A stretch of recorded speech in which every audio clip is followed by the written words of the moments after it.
On the second floor of a small pub, inside a private room, sits a large half-orc woman at a workbench, making adjustments to some mechanical device with her one good arm. Been a while, Hugh. Didn't expect to see you down here again. Behind her stands Hugh, his once neat hair and attire disheveled by the Undercity streets. Edna, I need a favor. About time. I was wondering when I'd be able to repay you. I just wish I could have done more. Cut the shit, Hugh. You did what you had to. Better to lose an arm than your life. On the edge of the room, Shiloh sits in deep meditation. In Undercommon, Edna continues the conversation. Does that have to do with her? Yes, if Navris finds out what she is, we need to get her out of the Undercity. The only way I know collapsed during the earthquake. I'm afraid your only option is one of the families. I'd rather it not come to that. I do know there's a wizard down here. Liamond, I think. You know him? I know of him. If anyone can get you past those lodestones, it's him. Where can I find him? At the old hospital. You're joking. Entering the room is a young half-orc man, a lit cigar in his mouth and a sniper rifle resting on his shoulder. Ma, we have company. It's her spiders. How did they find me so quickly? Edna stands, gripping Hugh's shoulder firmly. Get her out of here. We'll hold them off as long as we can. You don't understand. These people will...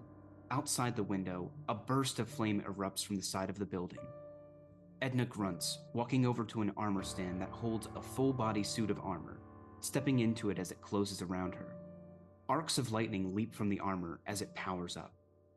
Keep her safe, Hugh. The windows shatter, sending shards of glass flying through the room. Edna rushes across the floor, leaping out of the window to the street below. Hugh quickly turns his head over his shoulder, hearing the sounds of footsteps. Shiloh, we have to go.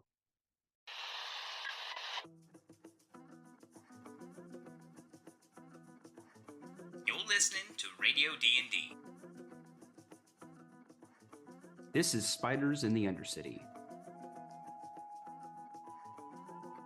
I am James, your Dungeon Master, joined by Stephanie playing Cordy, Mike playing John, Max playing Alistra, and Will playing Roland.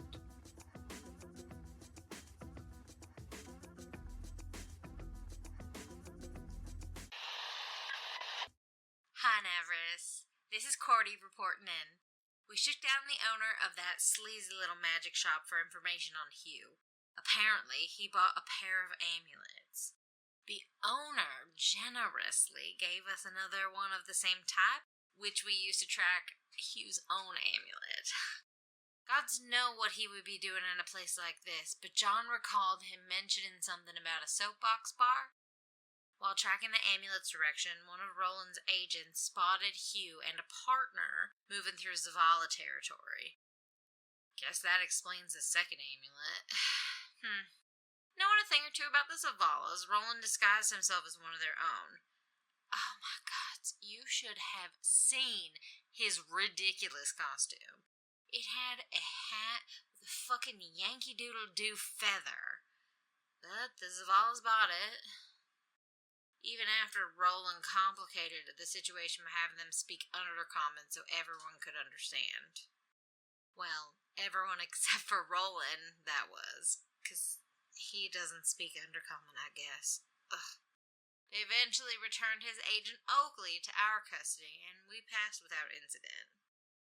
Oakley did tell us that Hugh's partner was a young girl who mentioned that Soapbox Bar again. We tracked the amulet to its location, and sure enough, it was at the bar.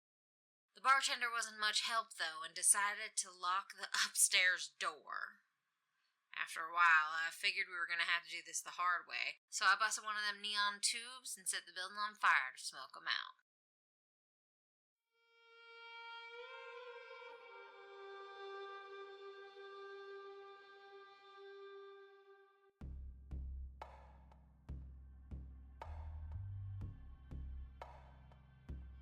So the building was set on fire by Cordy, but I'm going to flash back real quick to Johnny. You had just knocked on the trapdoor and used thaumaturgy to call Hugh out, basically. Yes, that is accurate. So as you do that, the building shakes very slightly. Everyone outside, you hear Johnny do this. Both tables, including the one that you were sitting at, Johnny, the patrons stand up abruptly. One walks in your direction and says, "I would advise you not to raise your voice in the bar." At which point, you guys hear the sound of breaking glass as a flash of fire erupts from a corner of the building. The patron, quick looks at it, then looks at you, Johnny, so it's trouble then. As I move you guys over to the map, I need all of you to select your tokens and roll for initiative. Oh boy. I believe I have advantage on initiative because of my sentinel shield. It's a great shield. This is such a good shield. Yeah, I have advantage on initiative rolls, so let me... Please also roll initiative for your closet. Will do. Wow, you guys stole all of the good rolls. Oh yeah, baby. Cordy, you are first to act, so what would you like to do? Good. Do I see Hugh, or do I just see his shadow going past all the windows? You see a shadow. You're not sure who specifically it is. It's kind of like that iced over glass. Mm-hmm. It's frosted. Thank you. That was the word. You are welcome. Cool. I'm gonna come here first, and I would like to. This is a pillar holding the building up, right? Mm-hmm. I'd like to try to knock this pillar down. Okay. Do you have multi-attack? I don't, unfortunately. But if I needed to, I definitely have action surge. Okay. AC would probably be 15. Okay. And I'm gonna put them at 25 HP. See if I think I can. That seems like a perfectly good waste of an action surge. They are like these stone pillars holding it up. Well, no risk, no reward. Am I right?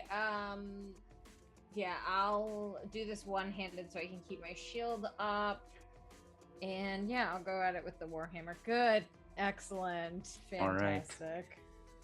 It does that thing where it's like you're choking up too much on the hammer and it reverberates as you slam into it. It's like fuck. When you hit a ball with a baseball bat and just shakes you to your core. Well, that wasn't any fun, was it? All right, I guess this isn't moving. Since that was only 11 feet, I believe. You do have to go around the pillar, though. Yeah, I'll get by the entrance, and I'm is the door open or is it closed? Oh yeah. No, the door is open. It's like the doors are propped open with blocks of wood.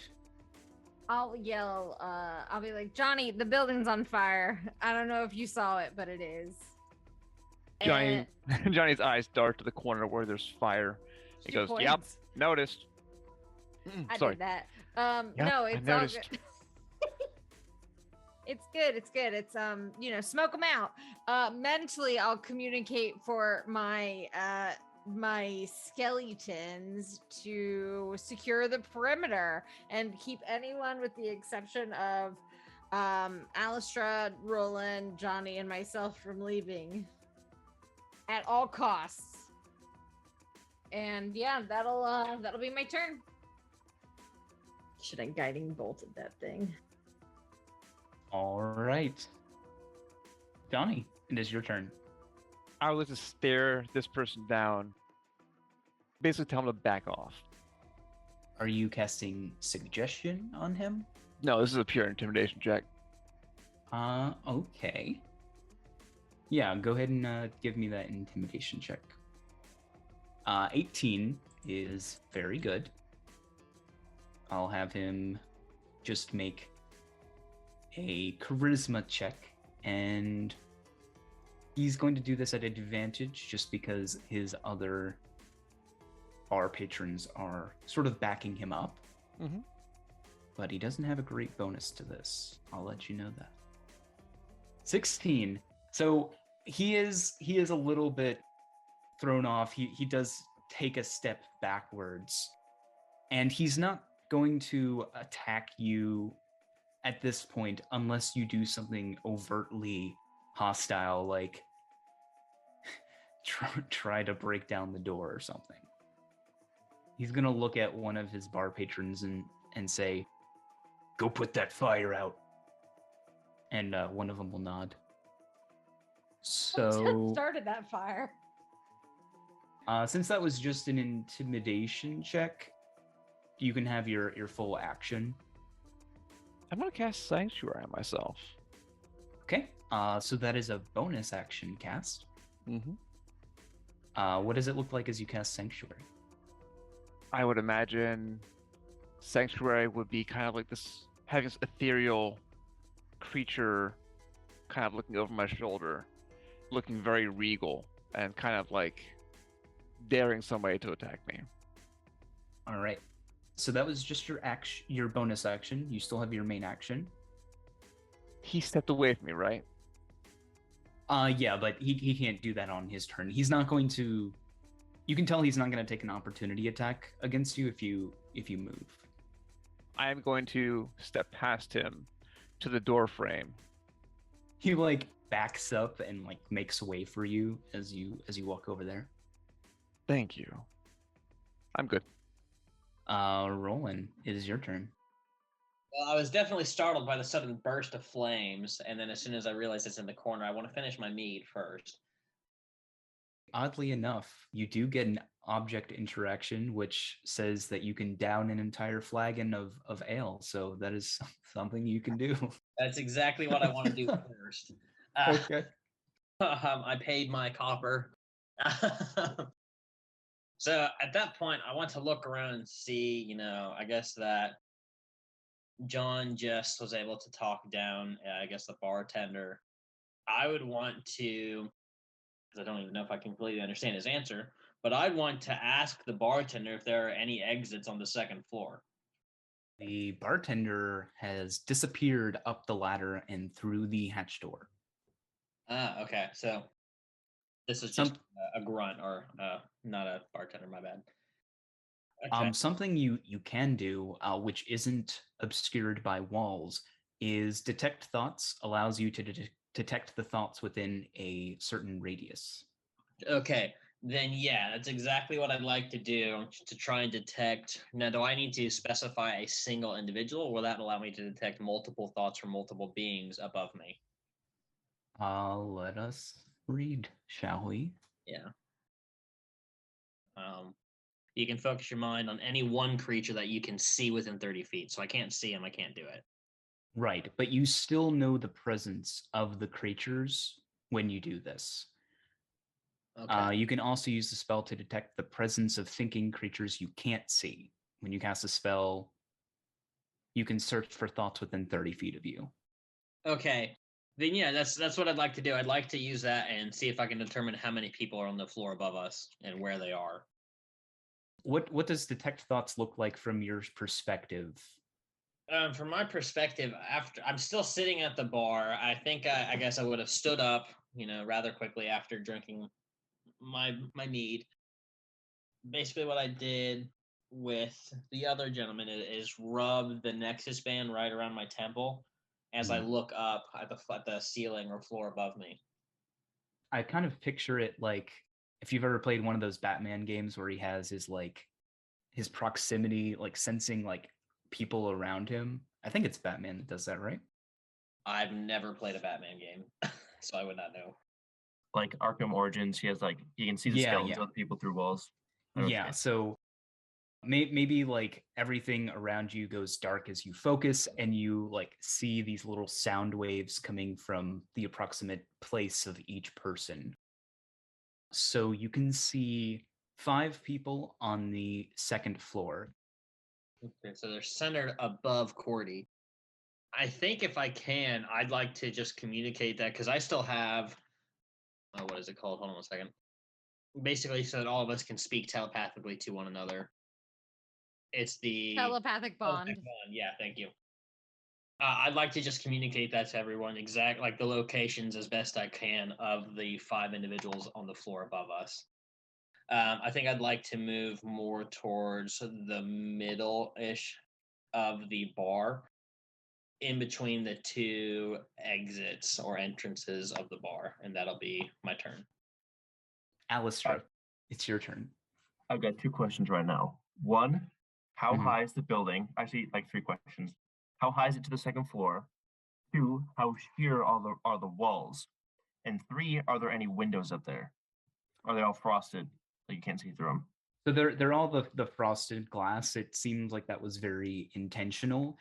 The building blocks are probably between 8 and 10 feet tall. So it would be basically with climbing just 20 feet of movement to get up. And what was your second question about the walls? I was to see if I could climb them because I don't have a climbing speed, but I do have a dash bonus section. These buildings have like a bunch of loose sort of like pipes and wires that make it pretty easy to climb. It's not just like a flat stone wall. Okay, excellent. Do you have a climbing speed? I do not. I'm not a thief rogue. Okay. It'll be double movement. To get to the second story, it'll be 20 feet of movement. Yes. Easy. Okay. I would like you to make I feel bad if I say it's athletics, but it's definitely climbing. I could be climbing in a dexterous manner. I don't think it's going to be I don't think it's going to be a high DC, probably like just a DC 11, since there's plenty of things for you to grab onto. But I do think it needs to be athletics. 18. Okay. Yeah, you're fine. Okay. So Alistair will slip the bow onto her back and start clambering up as you can peek through one of the windows. Do I see any silhouettes back there?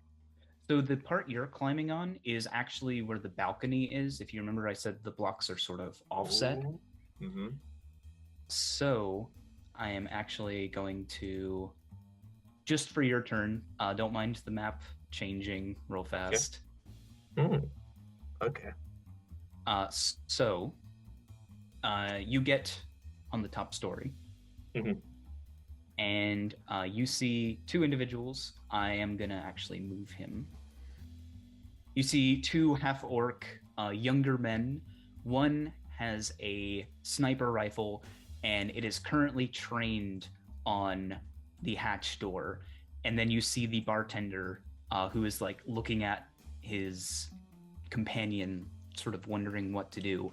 And he quick clocks you as you clamber up the side. His eyes go wide.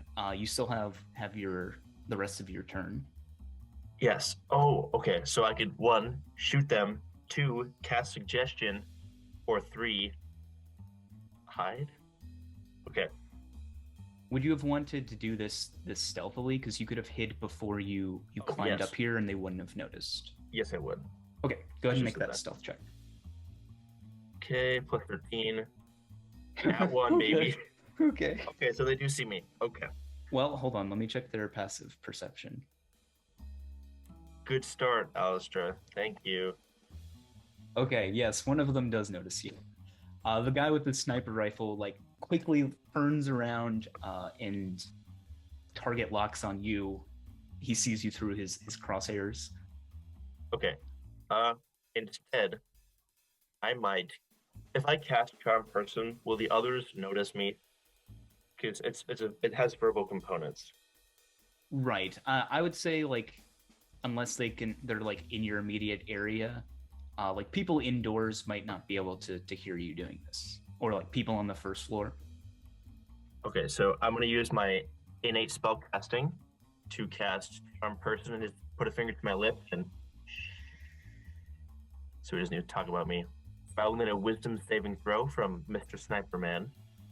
Before he does that, they don't know if you're like, they assume you're hostile. Could you make a persuasion check? My friend, I'd love to. Okay, 18.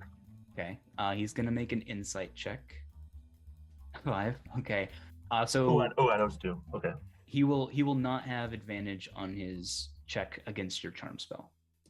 Okay, because I want to figure out where Hugh is up here before this happens. So I'll need a wisdom saving throw. DC 4 plus 8 plus 2, 14. DC 14. Oh my gosh. Wow. Well, doesn't work. So what does it look like when you cast Charm Person? Like her yellow eyes just go a little bit brighter. She puts up the finger to her lips, like trying to tell him to, be quiet. We're friends, right? But he's like, who is this freaky woman hissing at me? Mm-hmm. You see him in a slight daze for a second. He shakes his head and raises his rifle back to its proper position. And you could tell he's going to take a shot as soon as he's able. Okay, then can I use my bonus action to... Oh, is there any place that's like out of visual range of him on this balcony? You have already used your bonus action to try and hide. Right. But if you were to go right there, you would be out of line of sight because of the wall. Yeah, we'll dash up there. Not literally dash, but... All right. Okay. It is his turn. So he will move there, leveling his sniper rifle at you and take 2 attacks. And he's going to expend his perfect shot to make these criticals if they hit. So first attack. What's your AC? 17. So first attack is a 24. Okay. And second is a 22. I'm going to uncanny dodge the one that does the most damage to me. Okay. So these are both critical hits. Mm-hmm. But you can only do this once per short rest. So from the first one, you take 19 piercing damage. Okay. And from the second one, you take 16. Okay, so I will uncanny dodge the first one. So 9 plus 16, which is 25. So you take 25 damage. Wow, shooting a woman? Can't believe it. Okay. And he's like smoking a cigar right now, and he like takes it, or he's like talking to you with it in his mouth. You best get the fuck out of here.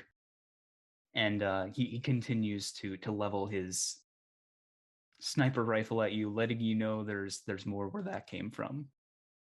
Thanks. So it is the thugs' turns.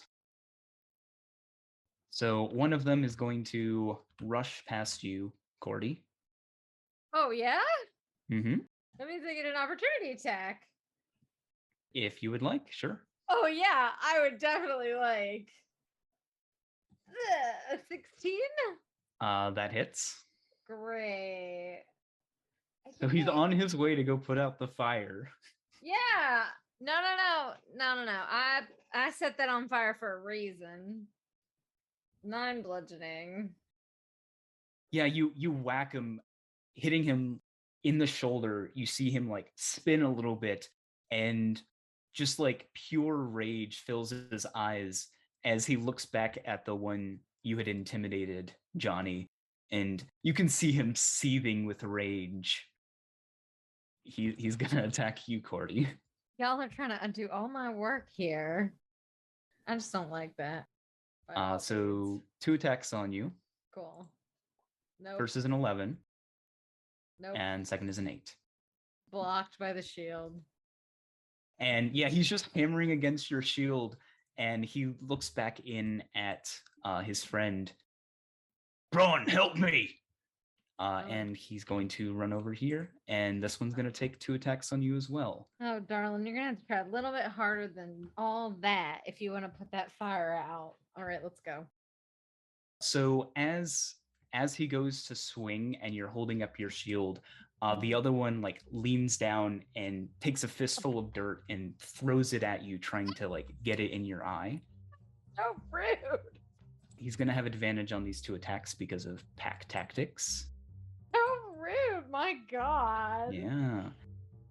A 19. Doesn't hit. And a 16. Nope. Okay, both of those miss. She rubs her eyes. Now, I told you, y'all are gonna have to try a lot harder than that to get past me. They're just seething with rage. One of these you can tell just got off their like work shift and had a couple of drinks and is like a little tipsy, but part of that like only makes him more mad. The other one is going to shout at them and say, "Do what I told you. Put out the fire." And he's not going to attack because he is intimidated. That might change if you kill one of his friends. Well, I mean, could Would happen. that not reinforce the intimidation, though? It would be a toss-up because he doesn't want his friends to die, right? Yeah. God, I wish I had 2 attacks. I should have taken 5 levels of fire.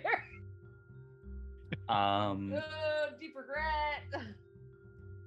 Will, it is your Quasit's turn. It's currently, I'm assuming, either invisible on your shoulder or like flitting in the air. Yeah, I envision him being invisible on my shoulder. I'm thinking he's going to remain invisible and ready in action to use a claw attack if anyone attacks me. Like, Okay. a claw attack on anyone who attacks me. Okay, sounds good. Have I skipped anyone this round, or did everyone get their turn? Halo. No, I'm kidding. Halo's not here. That would be interesting if he was. That would be so funny. It is back to the upper story, where these 2 show up. Let's see what Freddy wants to do. So this half-orc with the sort of arm mechanism starts messing with it, and he turns invisible. You see it like expand out and flash a light on him that sort of like moves up and down before eventually he becomes more and more transparent until he's no longer there. And that is his turn. He hasn't hidden though. He's just invisible. So you still know his location. I would not get disadvantage if I try to attack. You would get disadvantage because he's currently invisible. He's invisible. He just hasn't had the chance to hide yet, right? Oh, okay. Because invisibility just allows you to hide in plain sight. The fire spreads. Good. Cordy, it is your turn. What would you like to do? I'm gonna hit this guy in front of me. Okay. Just wait a darn minute here. Cool. I'm gonna hit this guy in front of me, and if it hits, I would like to use my channel divinity, which is Touch of Death. I have to hit with a melee attack though, so Warhammer one-handed. Let's go. 28. Misses. What? No, it hits. What? I was like, when did this guy get so much more armor? A flaming aura starts surrounding him as his hair turns golden yellow. So, because of that, I believe I get my divine strike, which is at 8th level. It's there's so many things. Would the divine strike not have impacted your reaction attack? Probably would have. That's my fault. Does it specify on your turn when you deal damage? It says at 8th level, when the cleric gains the ability to infuse his or her weapon with necrotic energy on once of each of the cleric's turns. So Okay. Yes, it would not be my reaction. Here's that for you. So that counts. There's so much stacking here to be stacked. So we have Touch of Death. He's going to get damage 5 plus twice by cleric level. So 16 plus 5. Just already necrotic damage. And 16 plus 5, 21. If he has any resistances to necrotic damage, it's null and void because of inescapable destruction. Okay, I'm going to use 1 channel divinity to Touch of Death him for that, and then it's going to include the Divine Strike, so that's 13 bludgeoning damage from my Warhammer and 8 plus 21. Yeah, what does it look like as you brutally overkill this guy? Yeah, she just bashes his fucking head in, like with 1 swipe, clean off. Boom. We see it sort of like blurred as you like hit his head and something appears to dislodge, and we just see it from his friend's perspective. We'll give you an intimidation check with that. Okay. Can I have advantage? Yeah, because dude that off. I don't know why I have a +1. Oh, it's because I have guidance on. Ignore that. 15. Okay, do a charisma check against that. 14, or actually just 9, because he wouldn't have advantage for that. So his eyes go wide, and like he's never seen anything like this before. He sees you brutally kill his mate, and he drops to his knees at his like friend's corpse. He will not be doing anything the rest of this fight. Yeah. Pretty just like rubs the blood on her face off, and it's just like it's gotten on her dress, which is white. And she's like, I just told y'all, don't get in my way. Fire's happening, and I'm gonna find that man. And then she since he's done and they're not gonna be fucking with the fire, she's coming over here. And she's just like, howdy, friend. I see you're messing with my brother there. So you want to stop, or am I going to have to hit you too? Oh, just to be clear, Johnny like had to move through his space to get where he was. And the guy didn't bar him at all. Oh, okay. And then she just says, howdy, and then looks up to the, wow, I could actually go up the stairs. Is this a good idea or a bad idea? They're not stairs. It is a ladder. I can go up the ladders. Is it a good idea or a bad idea? There are worse ideas. I have 10 more feet I have 12 more feet of movement, so I will go up the ladder if I can. Okay, so you get to the top. The hatch door is still down. Can I make it up onto the second floor or no? No, the hatch door is keeping you from getting to the second floor. You can climb to the top of the ladder. It's just the hatch door is right above you. I'd like to knock on it if I can. Yeah.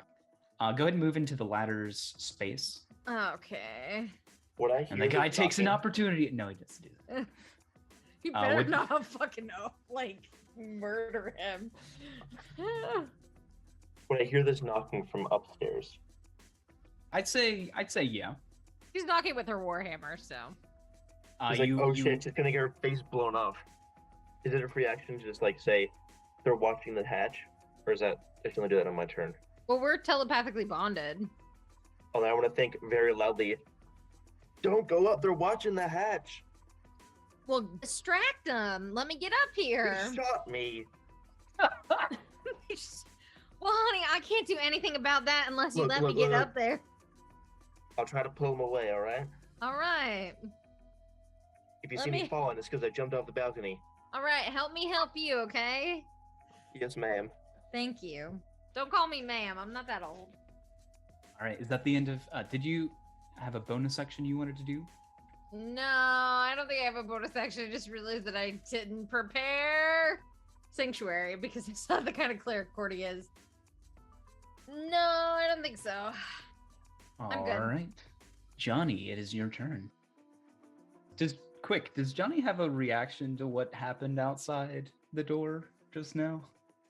he would sigh, and as she was coming in, he would have just said to her, "Subtle as always, sis." Say sarah, sarah, you know what I'm saying? I Gotta didn't say get- it was bad work. I said it was subtle. She's just gonna laugh. Listen, somebody's gotta get the work done here. Y'all are just meddling and moseying. I was trying to avoid an unnecessary bloodshed, but if you don't mind kicking down that door, I'll get the rest of this taken care of. Thank you, darling. She's gonna kick it down for sure on her next turn. Johnny? Johnny's going to provide guidance to Cordy, and he's going to take the dodge action just so that in case our terribly cowed friend here decides to become active again, he'll have some kind of advantage over him. Guidance does take an action to cast. Oh, my mistake. Then yes, I'll just do the guidance. That'll be it. Okay. You are quite hard to hit though to begin with, so That is correct. you should be safe. And you're staying there. Roland, you still have your detect thoughts going. You see like the sound waves coming from each individual person. You did hear gunshots coming from over here, just FYI. Okay. Oh, I guess you would also know Alistra's up there. Yeah, I'm sure we've been communicating some. Would I know that that detect thoughts because my ring of mind fielding, or I guess that if I Well, you let still other have people- the telepathic link, so as Yeah, long so as that you're would override. allowing it. Yes. Okay. So, James, I have a question for you. When we were approaching this bar, did we happen to see where the locations of the windows on the second floor are? They're just intermittent throughout the side.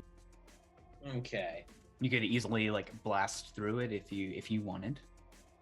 Okay, so I want to move outside. That'll take all 30 feet of my movement. I guess technically I can only go right outside below the window.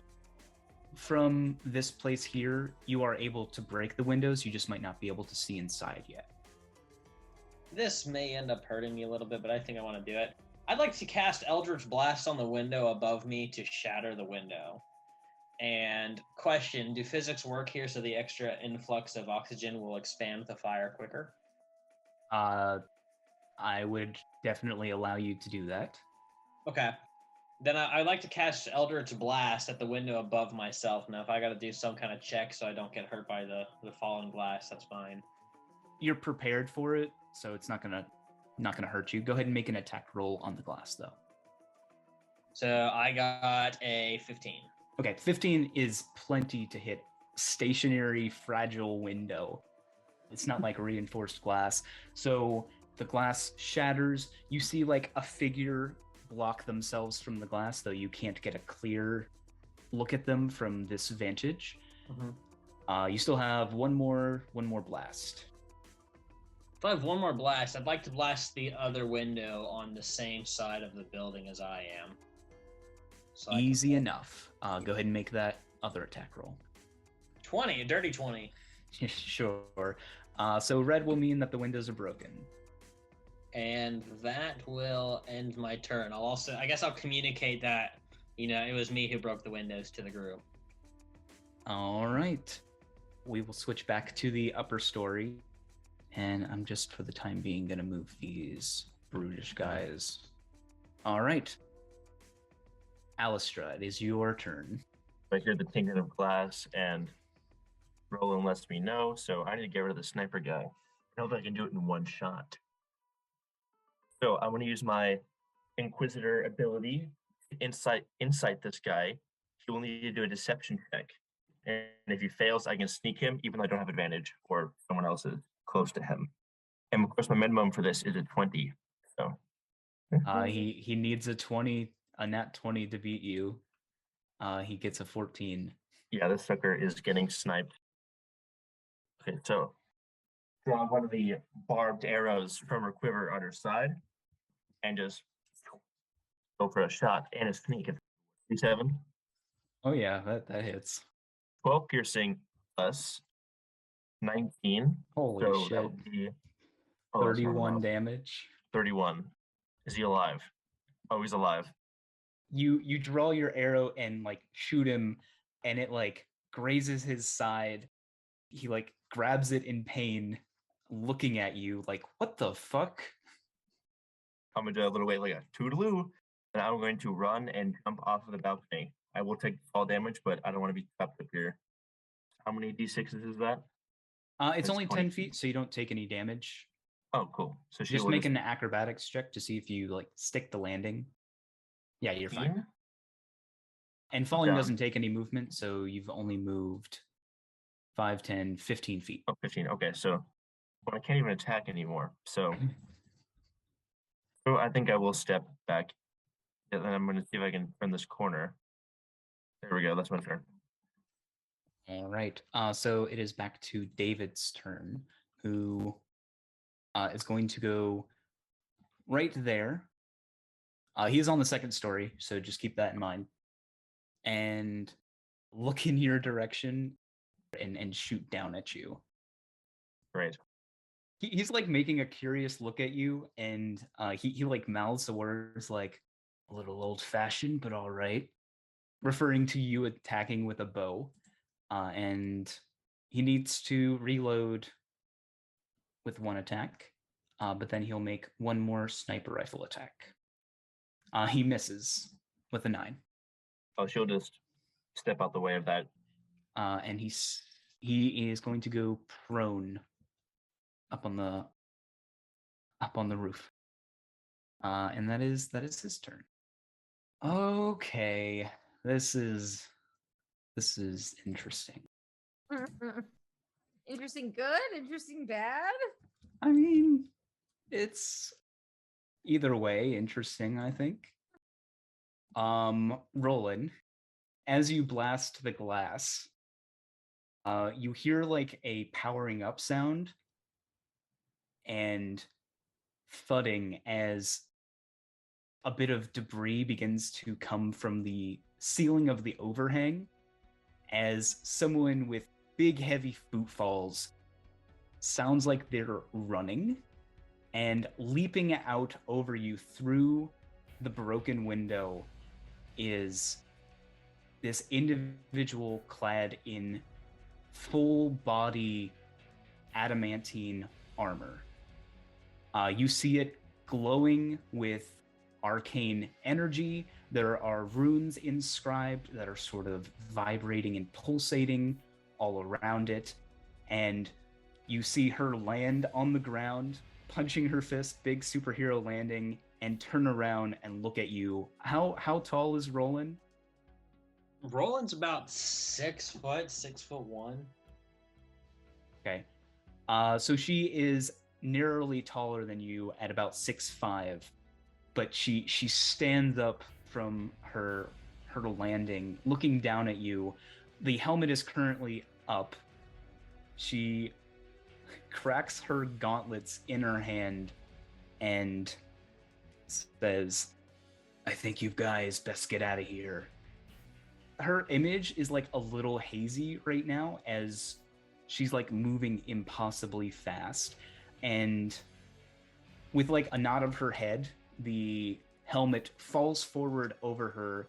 The eyes like glow with lightning energy, and she rears her fist back, which crackles with lightning, and she's going to take 3 punches at you.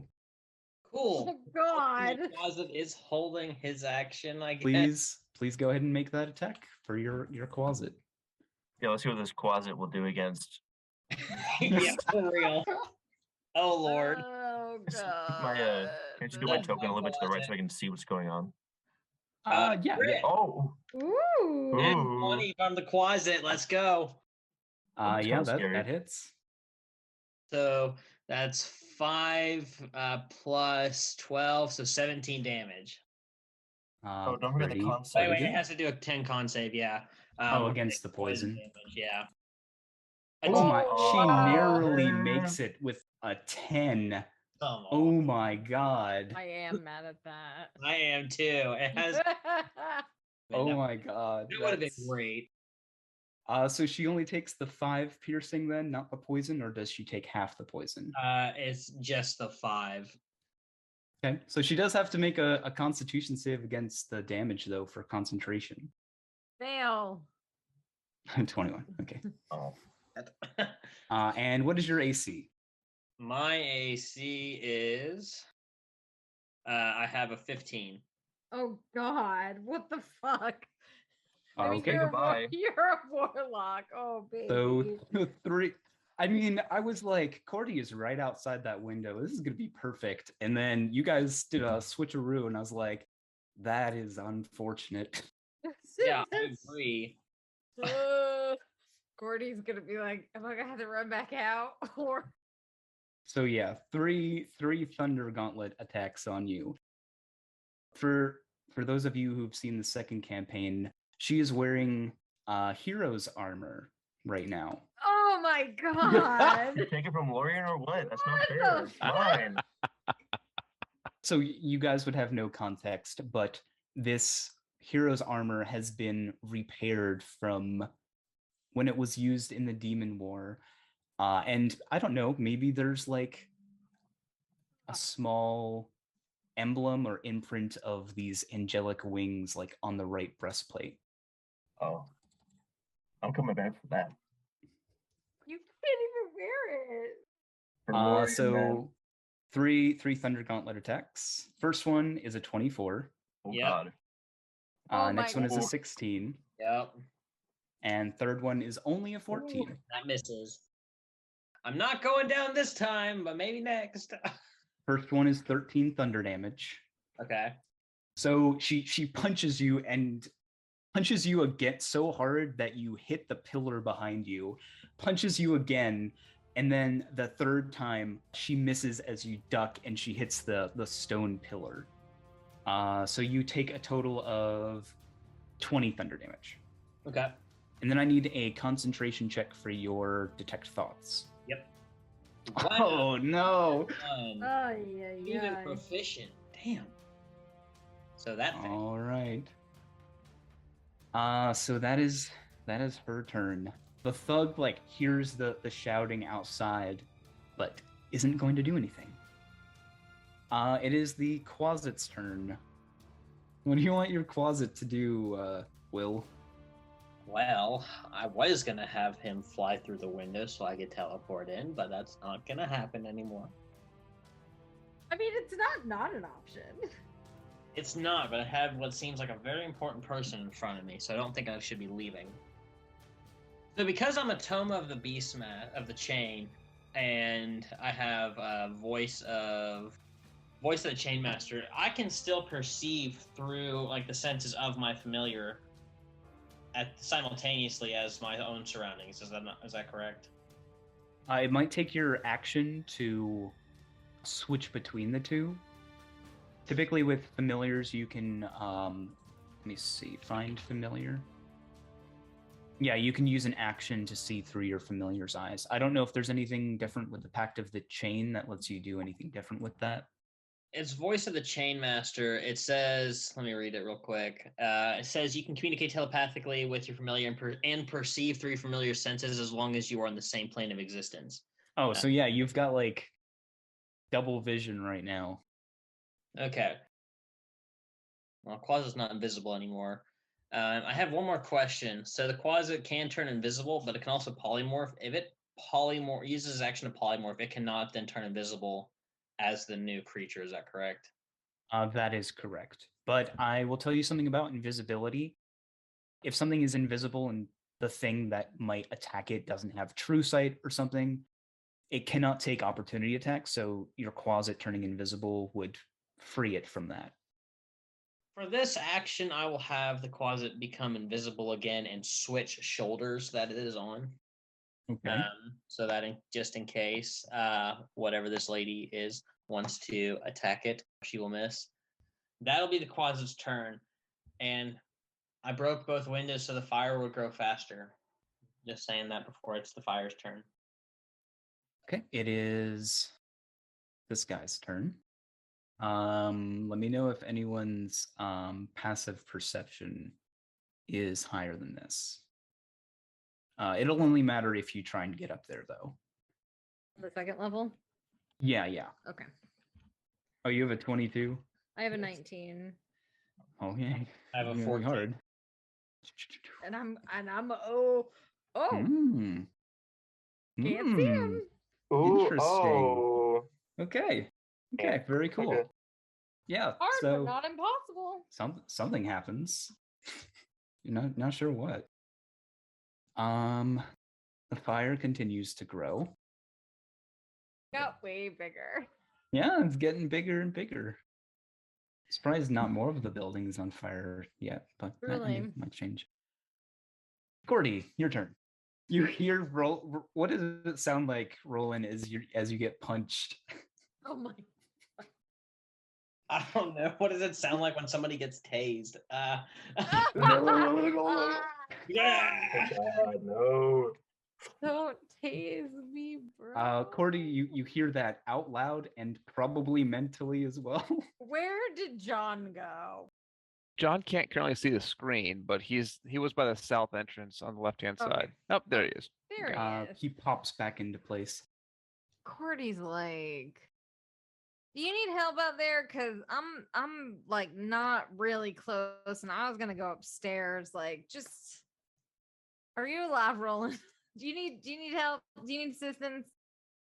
I got this. I could take her. Cordy looks over to John and is like, can you please? Roland, do you want to make a deception check? Yeah, please. I'd like to insight that. Is Roland lying? I got a 27. I got a 25. Okay. Yeah, he seems fine. Cordy just shrugs and looks at Johnny and is like, well, Roland seems fine. I'm gonna go upstairs. And so, you made your own bed. I did. Just remember, only one of us has revivify prepared. I'm joking. That's not true. Remember, only one of us cares about revivifying you. Cordy just like hits the thing, and is like, okay, now I'm gonna give y'all two options. Y'all are either gonna let me in there, or y'all are gonna come down here with who I need. So we can do one of two ways. If you don't respond in right now, I'm just gonna come up there. So. All right. She's gonna fucking... God, she's just gonna try to, like, bash the fucking thing open. Okay. It's not hard. It's literally a wooden hatch door. I'd say just as long as you hit, which get a 11 or higher. Okay. And I have guidance on that, right? Guidance is only for skill checks. So Yes! I guess if you wanted, you could do an athletics check to try and force it open instead. That's not a good idea. No, this is probably better. What? Oh my god. No way. All right. I'm impressed. I am don't talk. She's just looking over her shoulder like, don't speak to me. It happens, action surge. This is the best use of action. So the thing is with attacks automatically miss. I will say that with that you got to the top of the ladder and you hit it on this turn. And that one is just going to put you back down at the base of the ladder. All right. But it still blows it wide open. Okay, great. Okay, and she just like, falls down the stairs, catches herself a little bit, and is like, "Don't. It's fine." So yeah, wood chips and splinters go everywhere. We see it from the perspective of the second floor as it blows open. It'll take 20 feet to get up the ladder. Yep, I'll go up the 20 feet.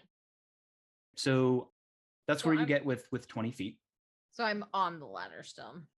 Yeah, but you have climbed up it. Cool. I don't see anybody. You do see this guy. He's currently lying prone on the corner of the building, like taking shots at Alistra. Just say he's taking shots at me. It's gonna be a bad day. Well, this is certainly a predicament that we found ourselves in, is it not? All right.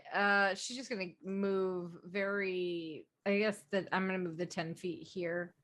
on the second floor and just be like, all right, Hugh, I know you're here, so might as well just come out so I don't have to kill you. You know I don't want to do that. Well, maybe I do, but just come on out. I won't bite at least.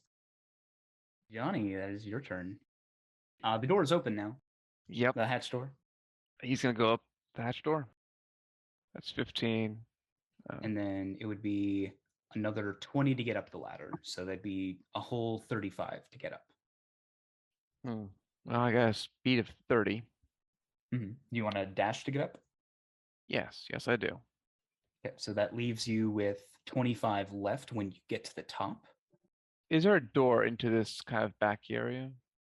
Right there. Let's see, I'll move to here. It's 10 foot. And I'll move 5 foot into the room here and just look around, see if I can see anyone. You do not see anyone right now. All right, and at that point, I'll call out, Hugh, we need to talk. Is there any kind of flame or anything that's in this room specifically? No, they're mostly like electric powered lights, so just like light bulbs. In fact, some of them are probably those like caged lights that are embedded in the wall. Ooh, nice. Okay. All right, I'm going to move to here. You see a very frantic, worried-looking Hugh holding the hand of this young girl, saying, "Don't worry, I'm going to get you out." And just as you do that, he turns invisible. Of course. So you kind of caught the tail end of his action. He seems too preoccupied to have noticed you come in. Unless you were... You said, Hugh, are you here? Yeah, I did. So yeah, at that point, he would have turned around just as he was turning invisible. I don't think I have anything I can use for bonus actions at this point. All right. Yep. I don't have anything I can do for right now. Cool. That's my turn. Roland, that is your turn. So, question: using a potion of healing, that's a bonus action, right? Yep, you can use a bonus action for that. I'm definitely gonna healing. First thing, real quick, I get 8 hit points, which is better than nothing. I shouldn't complain. Okay, so you down a potion. Do you like smash it on the pillar behind you or throw it on the ground? Oh yeah, like Thor from the first movie. It just smashes it down, just like another. So I down that really quick, and then if I move, I feel like they're gonna take an opportunity attack against me, and this woman pissed me off because I just blasted windows for all she knows to try and help her get out of there. So I am going to cast a 5th level blight on her, which means that she needs to... it's a Constitution saving throw. My DC is 16, or else it's 9d8 of necrotic damage on a failed save, or half as much on a successful one. Right. Roll that damage. So she will take 50 damage if she fails or fails. Knowing that con, though, I have bad feelings about this. Yeah. All right. Your spell save is 16. 16. Gets a 25. I mean, 25 is still... 25 damage of necrotic damage. Very nice. She does need to make a Constitution save of 12 to maintain her concentration on haste. She barely ekes out with a 14. What does it look like as you cast Blight?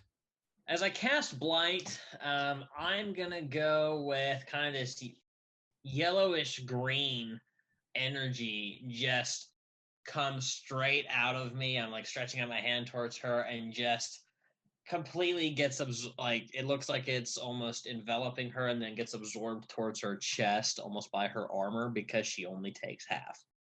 That is Roland's turn. Alistra.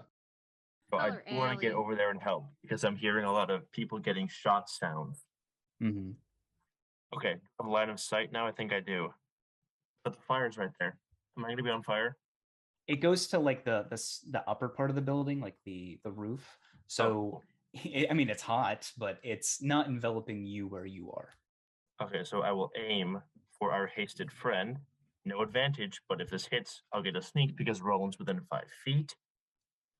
Please, I need to get this haste off of her right now. 28 hits. Sneak goes off, so we have 9 plus gross. So that will be 25. So another DC 12. Come on. Come on. Oh my god. Oh my god. Oh my god. Please. But yes, an She arrow, gets like, a 13. it sprouts out of the shoulder plate right where that little bit of skin is able to show as soon as her arm moves up to punch him back in the face. All right. It is David's turn. He is continuing to track you, Alistra.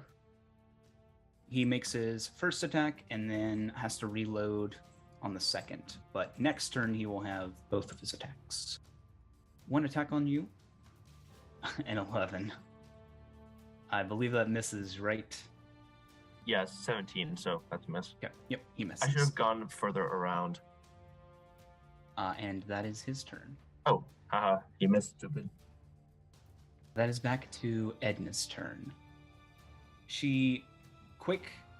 A compartment in her arm opens up. You can see there are 3 glistening vials, and she presses a button as one of them seems to drain. She makes like a sound. You hear it in like sort of this metallic echoey sound as she No, don't heal. gets 17 HP back. No. No. Wow, Roland is about to get his ass kicked even more. Roland, I'm sorry. I tried to distract her. I appreciate it, guys. She holds up both her fists, which sonic boom start to like reverberate with energy, and she like goes to clobber you. Let's see. God. I feel like I should've By said- the way, the arm compartment does close.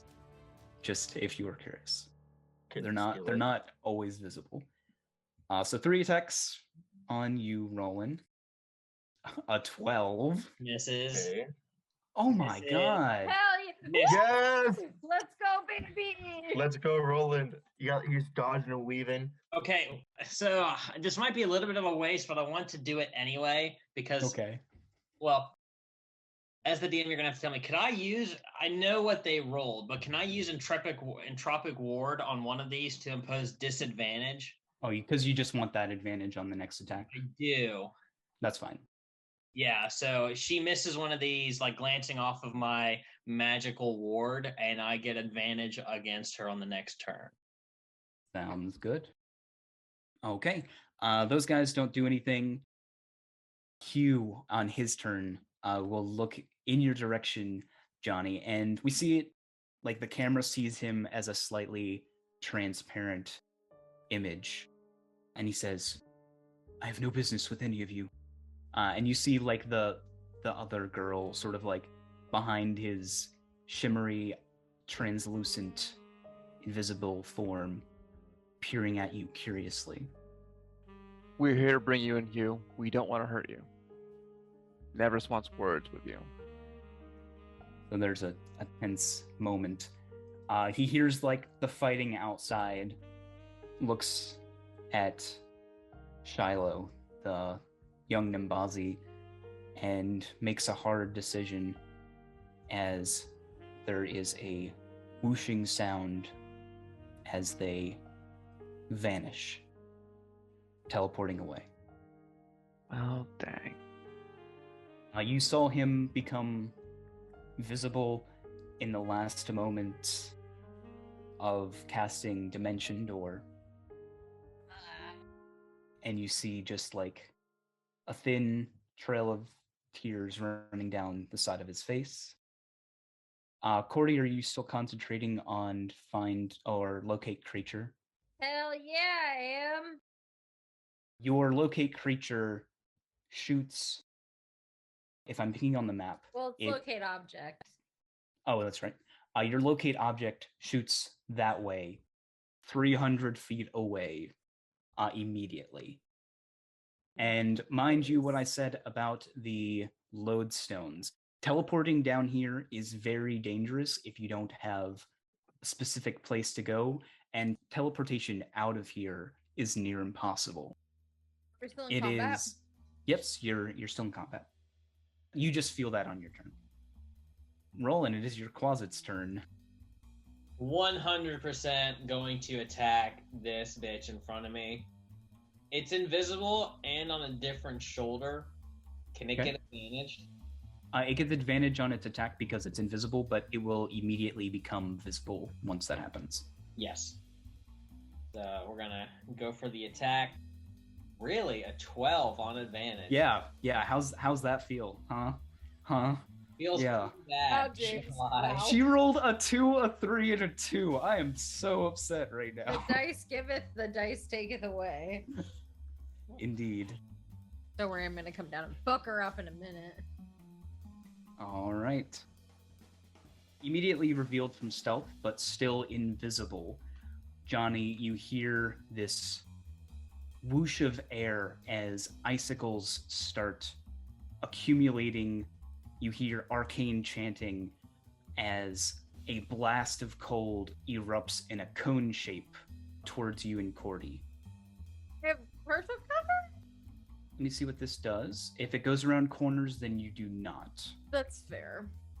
It does not go around corners, so you do have partial cover, yes. Okay. Unfortunately, it's a Constitution save. That's not unfortunate. Because of that, you only get benefits on a dexterity save, but yes, I need both of you to make Constitution saves, please. Johnny, that is a fail. Cordy, that is a success. John, you take 34 cold damage. Why? Cordy, you take 17. Jeez. All right. And he is going to leap out the window and fall on the ground. Let's see, that was how much movement? 10, 15. So that was 15 movement. Let's see if he falls prone. He does not. So yeah, he sticks the landing. He tries to do the same thing that Edna does, where he punches the ground. It hurts a lot, and he shakes his fist.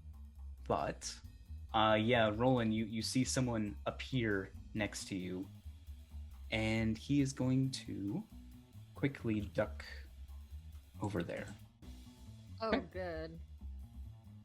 Can I just say in my headset as I see extra people falling from the sky, like, all right, I'm gonna need a little help now. Yeah. Amazing. All right. So that is his turn. The fire will continue to spread. I just have to ask, the skeletons, they're just staying off. They're just standing there right now, yeah. Okay. Yeah, I mean, you said you were fine. I mean, that's true. Well, first of all, you said you got this. Second of all, Cordy doesn't care. That is also fair. Yeah. She's like, if they die, they die. John will bring them back. It's fine. All right. And if John dies, I'll bring him back, I guess. All You're right. so kind, sister. Somebody has to bring me back. Okay. Can I have the upstairs overlay again, please? I'm trying to figure out. No. Trying to figure out if it would be quicker or faster to go down the ladder. Ladder's 20 feet, right? Not going down. You can do that cool Bloodborne thing where you grab the rails and slide down. Great. So then that would be like 15 feet to get from where I am down. Yes. Right. Okay. Can I have the other? I am gonna go that way since it's gonna let me slide. You got this, So Johnny. 15 feet there. I'm good. All right, good, because she said that as she left. Okay. Well, that is a predicament. Oh, but this guy's right here. You don't specifically know he's there until you get out the door, but you know. Okay. Yeah, I mean, yeah. She gets out the door. She sees him and is like, "Well, hello there," and I'm gonna fucking hit him. You would have had to dash to get there, right? You moved 15 feet to the ladder. And then right? I moved down, right? And that would have been 35. Oh, I'm sorry. No worries. Well, you know what? If I'm gonna dash, I'm just gonna ignore this guy and come over here instead. Because I think that's within my dash range. Now I'm gonna action surge, and I'm gonna hit her. All right, do it. 27. 27 just hits. Oh, God. Oh, God. Once again, seeing that my location detector has pinged off and I'm not going to get to touch of death anybody else, I will add touch of death onto this. So that's going to be 21 necrotic damage. Because of my domain, I have inescapable destruction. It will ignore the resistance that she may or may not have to necrotic damage and divine strike. And how many times can you use the channel divinity? Twice, and this is my second time. Okay, so how much total damage is that? 21 plus 11, so 32 plus 4, 36. Very cool. Yeah, she's like, all right, it's time to back off the little wizard. All right, 18 Constitution save. Oh my god. That is against God. Well, yeah, but she looks at this woman in this hero's armor and is like, you gotta leave him alone. Your fight is with me now. Get out of here. She just like shoves Roland. Although she's shorter than him, so it's a little funny. Is that the end of your turn? Oh no, it's not, because I do have a. Oh wait, yes, no, yeah, I believe I don't get a bonus action with action surge, right? And I used. Well, you haven't used your bonus action, have you? Unless that Right. was your channel divinity. No, I don't think that takes a bonus action. Let's You check. could have your skeleton stab her in the back, I guess. Yeah. I'm gonna direct my skeletons to go towards the nearest adversary, the nearest aggressor, and do some stabbing. So I think this is the only one that's gonna make it. Can I just say, as I see the skeletons move forward, it's like, it's about time. Please tell me you say that. Oh no, he's gonna make it. Cordy just like rolls her eyes and is like, well, you said you had this handled. Why am I gonna use my resources if you're busy? If you got it, like, I'm assuming that both of these guys are gonna like climb up the wall. Like, start climbing up, like, Yeah. oh my gosh, it's like, oh my gosh, what was that pirate movie? Pirates of the Pirates of the Caribbean? Pirates of the Caribbean, when they're like climbing up the ship. Oh man. They have their like scimitars in their mouths as they're And- climbing up. Actually, Go this one will just take a short bow to this guy because so will this one actually. So they He won't is move at prone all. on the roof, so they are at disadvantage. Yeah, they're skeletons. They don't give a shit. And I don't care either. So I'll start with this guy. Short bow, disadvantage is 14. Misses. This guy, short bow, 15. Barely hits. 4. He looks down at the skeleton. He's like, was this fucking Halloween? Excuse me, it is. This one is gonna stab instead. Disadvantage as well, because he's invisible. Okay. 6. That does miss. And this one's gonna stab her, or at least make an attempt to. 8. That definitely misses. Fucking useless. Ah. Cordy's like, oh my god. All right. Yep, that's my turn. All right, Johnny, it's your turn. Aside from being really cold right now, There's like icicles clinging to your armor. I forgot because Cordy just looked at you and was like, better you than me, and like ran downstairs. She's so terrible. I'm sorry. I'm John sorry. is not happy with this. So if I were to go to this window here, Mhm. that would be 30 feet. If I were to jump onto this lady over here, Mhm. I would attempt to land on her. Yes. Yep. Feet first, of course. You know what? I'm gonna cast Hold Person so she can't try to dodge me. So that did take 30 feet to move there. You won't have any remaining feet to jump because jumping still requires movement. Oh, it does, doesn't it? But you can still cast Hold Person on her. Yeah, I'll Hold Person her. All right. What is your DC? 19. 24. All right. What does your Hold Person look like? My Hold Person looks like gray, semi-translucent chains kind of coming out from my back over my shoulders to try and lock them into place. Yeah, so these chains start like lashing out at her, and she starts like spinning, trying to knock them away with her thunder gauntlets. Your sanctuary ends. Yes, it does. Roland, it is your turn. Gosh, I have advantage on this woman, but her AC is just ridiculous. I don't know if I'm going to make it if I try to use what I want.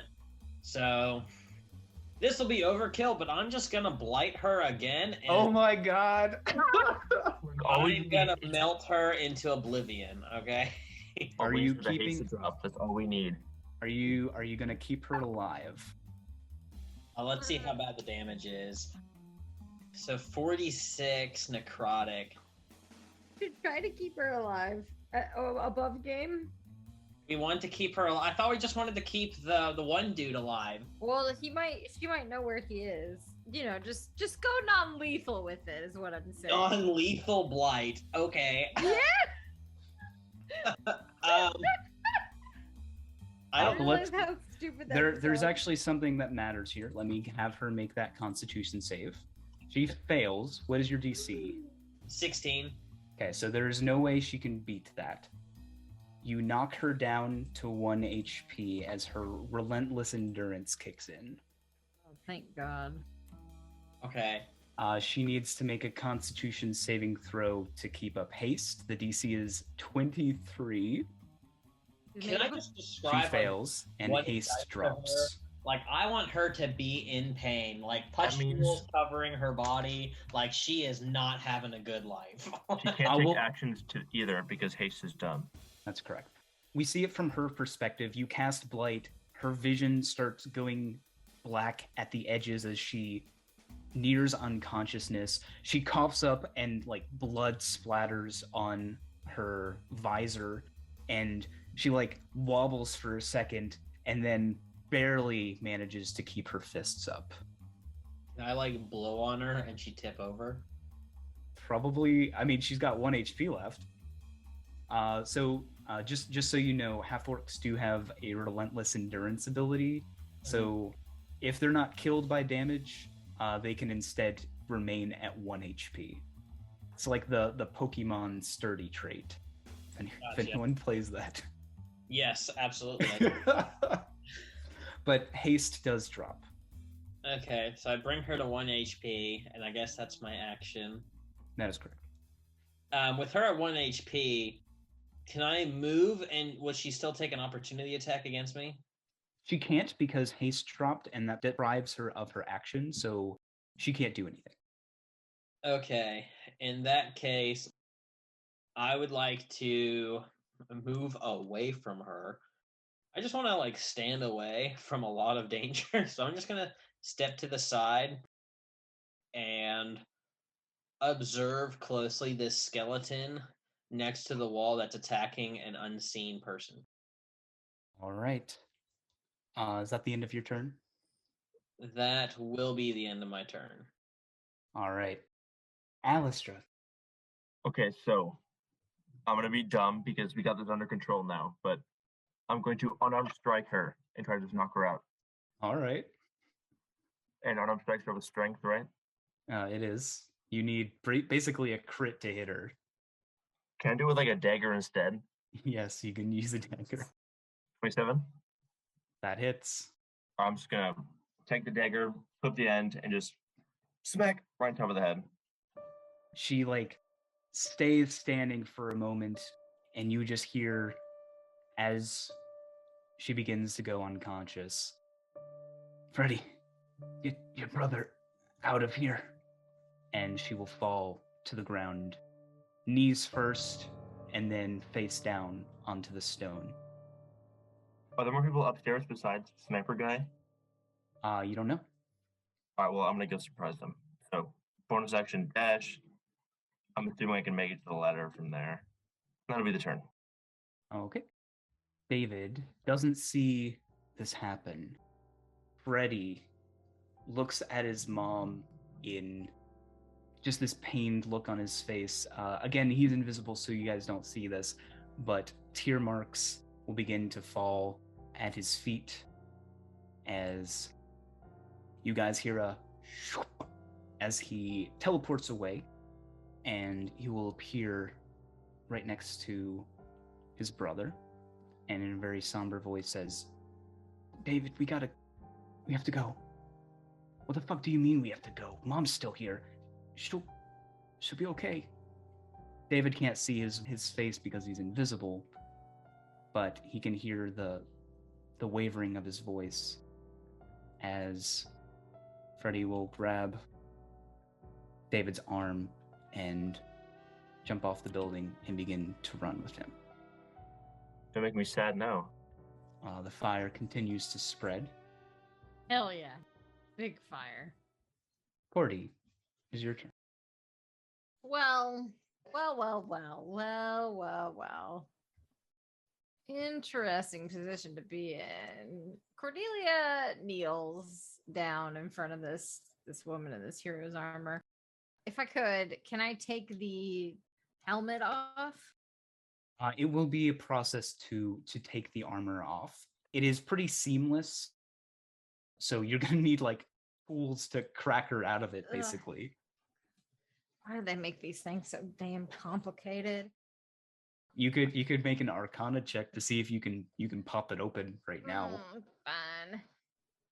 No, there are definitely dents where you guys have hit her. Parts of the armor have decayed away, but there's no like easy latch that you can quickly find right now.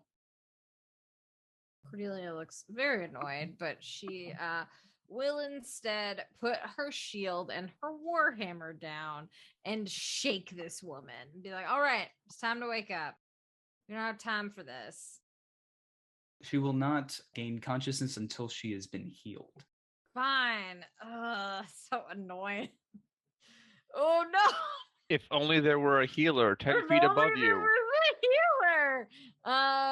Yeah, Courtney's like, she won't wake up, but I want to talk to her. She's like, looks up to the window where John is and is like, you know, I don't have any of that shit ready. Yeah, I know. I like that you get progressively like more and more cowboy as we go on. That's fair. It's amusing. Did Roland say something before y'all try and wake her up? Well, sure. I guess she'd look over to Roland. I mean, you're far enough away. So quick question. Are you guys going to give pursuit to Freddy and David No. or no? I mean, I don't think we should. Do you guys think we should? Nah, but not important. I'll excuse murder, but I draw the line at child endangerment. They'll come back. They are younger men. They're like around 20 or 22. Oh, okay. So we can go ahead and exit out of initiative in that case. So as the two brothers run away with the blazing fire behind them, you guys stand over the unconscious body, though still armored, half-orc. That seemed to be giving you guys a bit of trouble. Well, I'd like to interrogate her, and I make no qualms about knowing about that. Cordy's like, wake her up. John will sigh and say, very well, very well. And he will use one of his 50 points to restore 1 HP to her, ensuring that she is tied up and secured. Before that happens, can I take off her thunder gauntlets and destroy them? So her thunder gauntlets are attached to her armor, but given enough time, you will be able to remove all of her armor from her. Okay, cool. You guys, eventually are able to get her out of it. Do you go as far as to like bind her with ropes?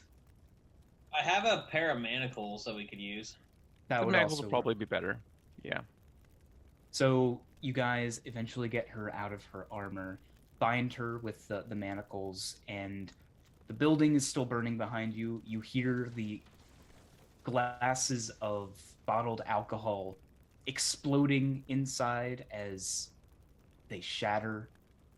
You restore 1 point as very, very groggy. She wakes up. There's like a bit of blood trailing down the side of her mouth, and she looks up at you in pure hatred. Morning. Now, I can see from your expression that you're just real not excited to see us, and that's fine. However, I do believe that you are going to tell us where our friend Hugh and that other person he was with are going. The fuck would I do that? Well, do we know that those two guys are her sons? I was just about to ask that. I think it's pretty obvious. Well, what about your boys? Their life must matter to you, doesn't it? Yeah, she remains silent, staring at you with, you can tell, a mother's fury, although maybe you've never seen it Never before. have. Would not know. She just looks like a very mad lady. But If you Cordelia is touch just grinning. one hair on their head, I will spend every moment of my waking life tracking you down. Lady, I don't think you're about to have much longer of a waking life, but I promise I won't touch a hair on their heads if you tell me where Hugh's going. All right? Do you want to make a persuasion or intimidation check? Yeah. Ugh. Can I give myself guidance? Yeah. This is the second time this has happened. So not only a natural one, but like a legitimate one with the guidance. She squints at you. Come closer and I'll tell you. Mm. Can I insight that real quick? Yeah, I'm gonna insight that too. Okay. Sure. All right, I- so No turns to a guidance. 20. You could see her like swishing around the like blood in her mouth, maybe like a loose tooth. She is definitely going to spit it at you as soon as you get within spitting distance. Oh, I'm within spitting. I think Courtney's like kneeled down like over her. Yeah. So she probably is, within spitting distance. Though if she spits at Courtney, it's not gonna be a good time. Okay, she 100% does. All You right. like close your eyes as like the blood spit splatters on your face. Yeah, I'm gonna grab her by her neck and cast inflict wounds. Okay, she goes You're back unconscious down. again. I don't think you can outright kill her with that though, but she does go unconscious once I again. fucking. Spare the dying. Ugh. Immediately, the life again leaves her, and John, you cast Spare the Dying. Immediately. Like she- he knew this was coming. Spare the dying. He was ready for it. So she is currently unconscious once again.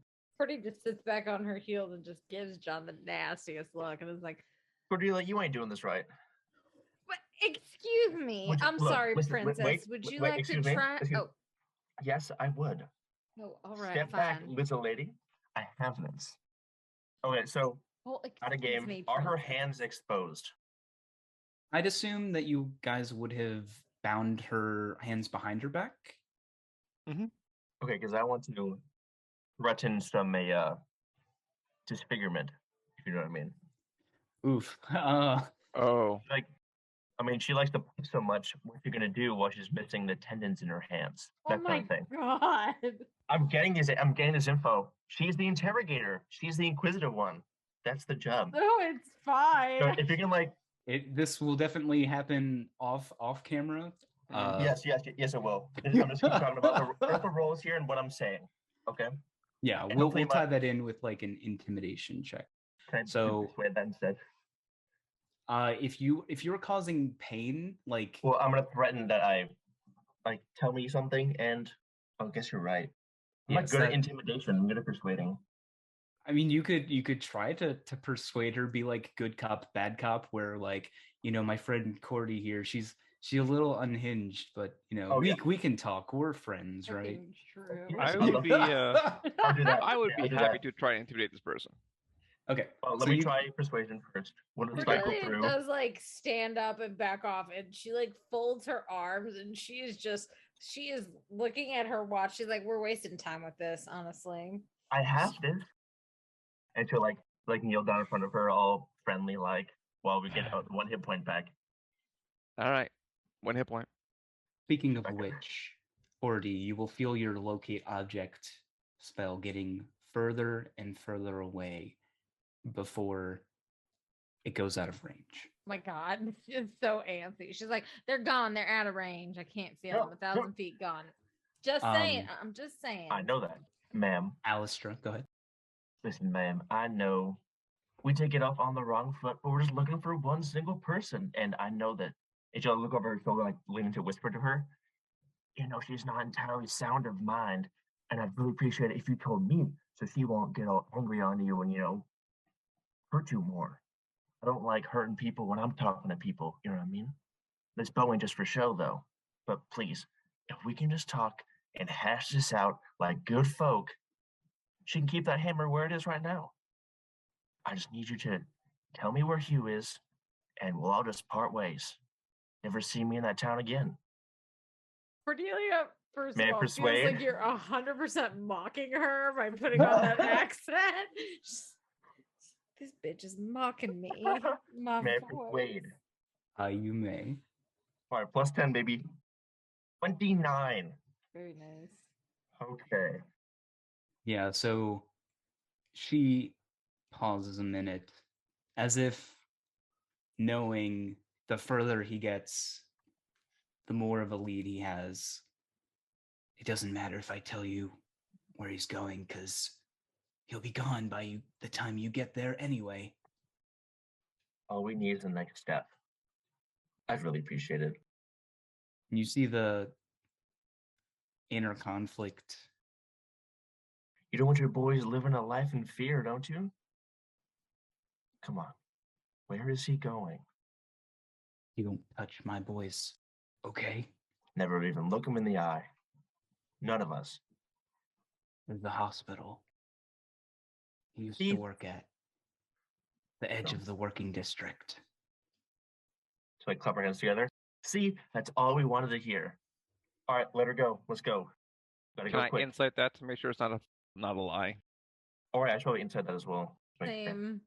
You all can insight check her. 20. 24. I'm mad. So she's not lying, but there is 100% something she is not telling you. She is telling you exactly what you asked for, where he was going. John would very calmly come down to her level. My dear, you're being very helpful and very truthful, and we appreciate that. But you're not telling us everything. What are you leaving out? So she tries to raise her head up to you as you like lean down and through clenched teeth says, I told you what you asked me to tell you. My dear, you are trying my patience. And honestly, I am the only one who can bring you back. So unless you want your boys to be orphans, we'll take the information you gave us, and we will be on our way. And you shall never be heard of again. And I would like to roll for intimidation, please. These two. 17. Okay. I will have her make a wisdom check. My main question is John lying right now? Does he intend to actually let her go? Does John intend to let her go if she cooperates? That is correct. He will make sure that she is alive when they depart. So first is that wisdom check against your intimidation. Or I think I did charisma for those other guys. So we'll do charisma again. Oh. So still through clenched teeth, she can see you're not lying, but she also, and you guys can get this with like your insight, she wants to give Hugh every fighting chance he can get, and she just says, I raised my boys to be strong. What is so important that's worth your life for? What do you owe this man? I totally forgot to mention this, but when you guys removed her from her armor, it seemed like not all of her was there. The left part of her arm is cut off at the elbow. And when you say that, she does a quick glance and then snaps her attention back to you. But she does not say anything.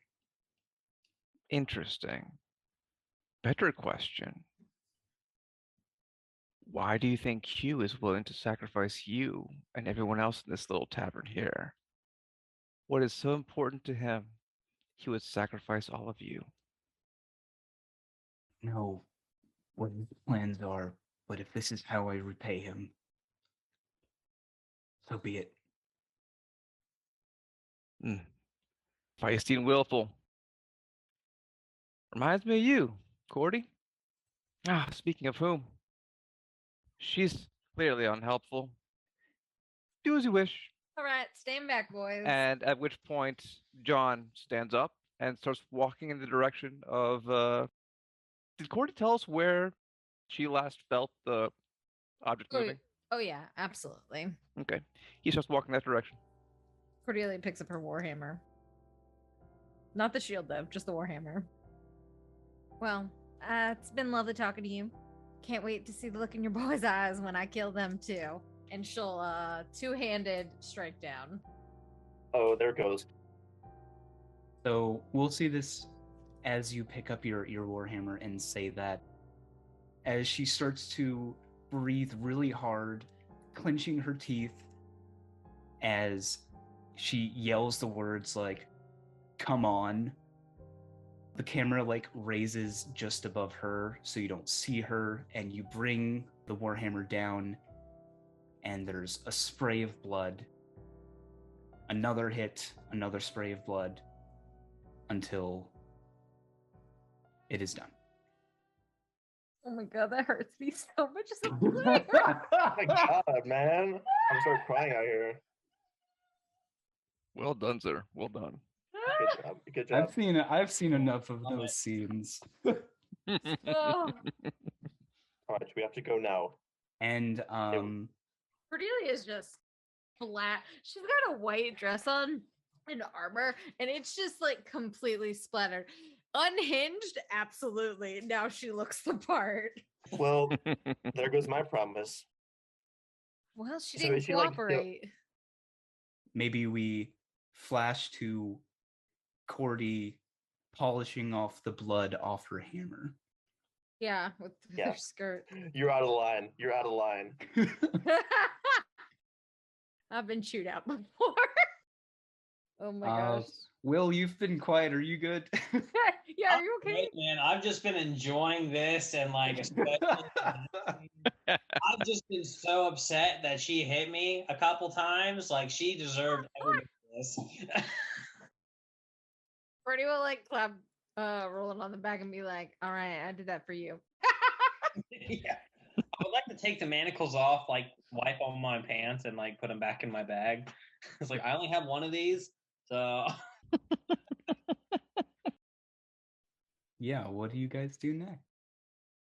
Gotta go to the hospital at the outside of the district. Yep. We're gonna head that direction at least. See if we can't get a ping off of it. How long have we been working? Can we do like a short rest before we head to the hospital?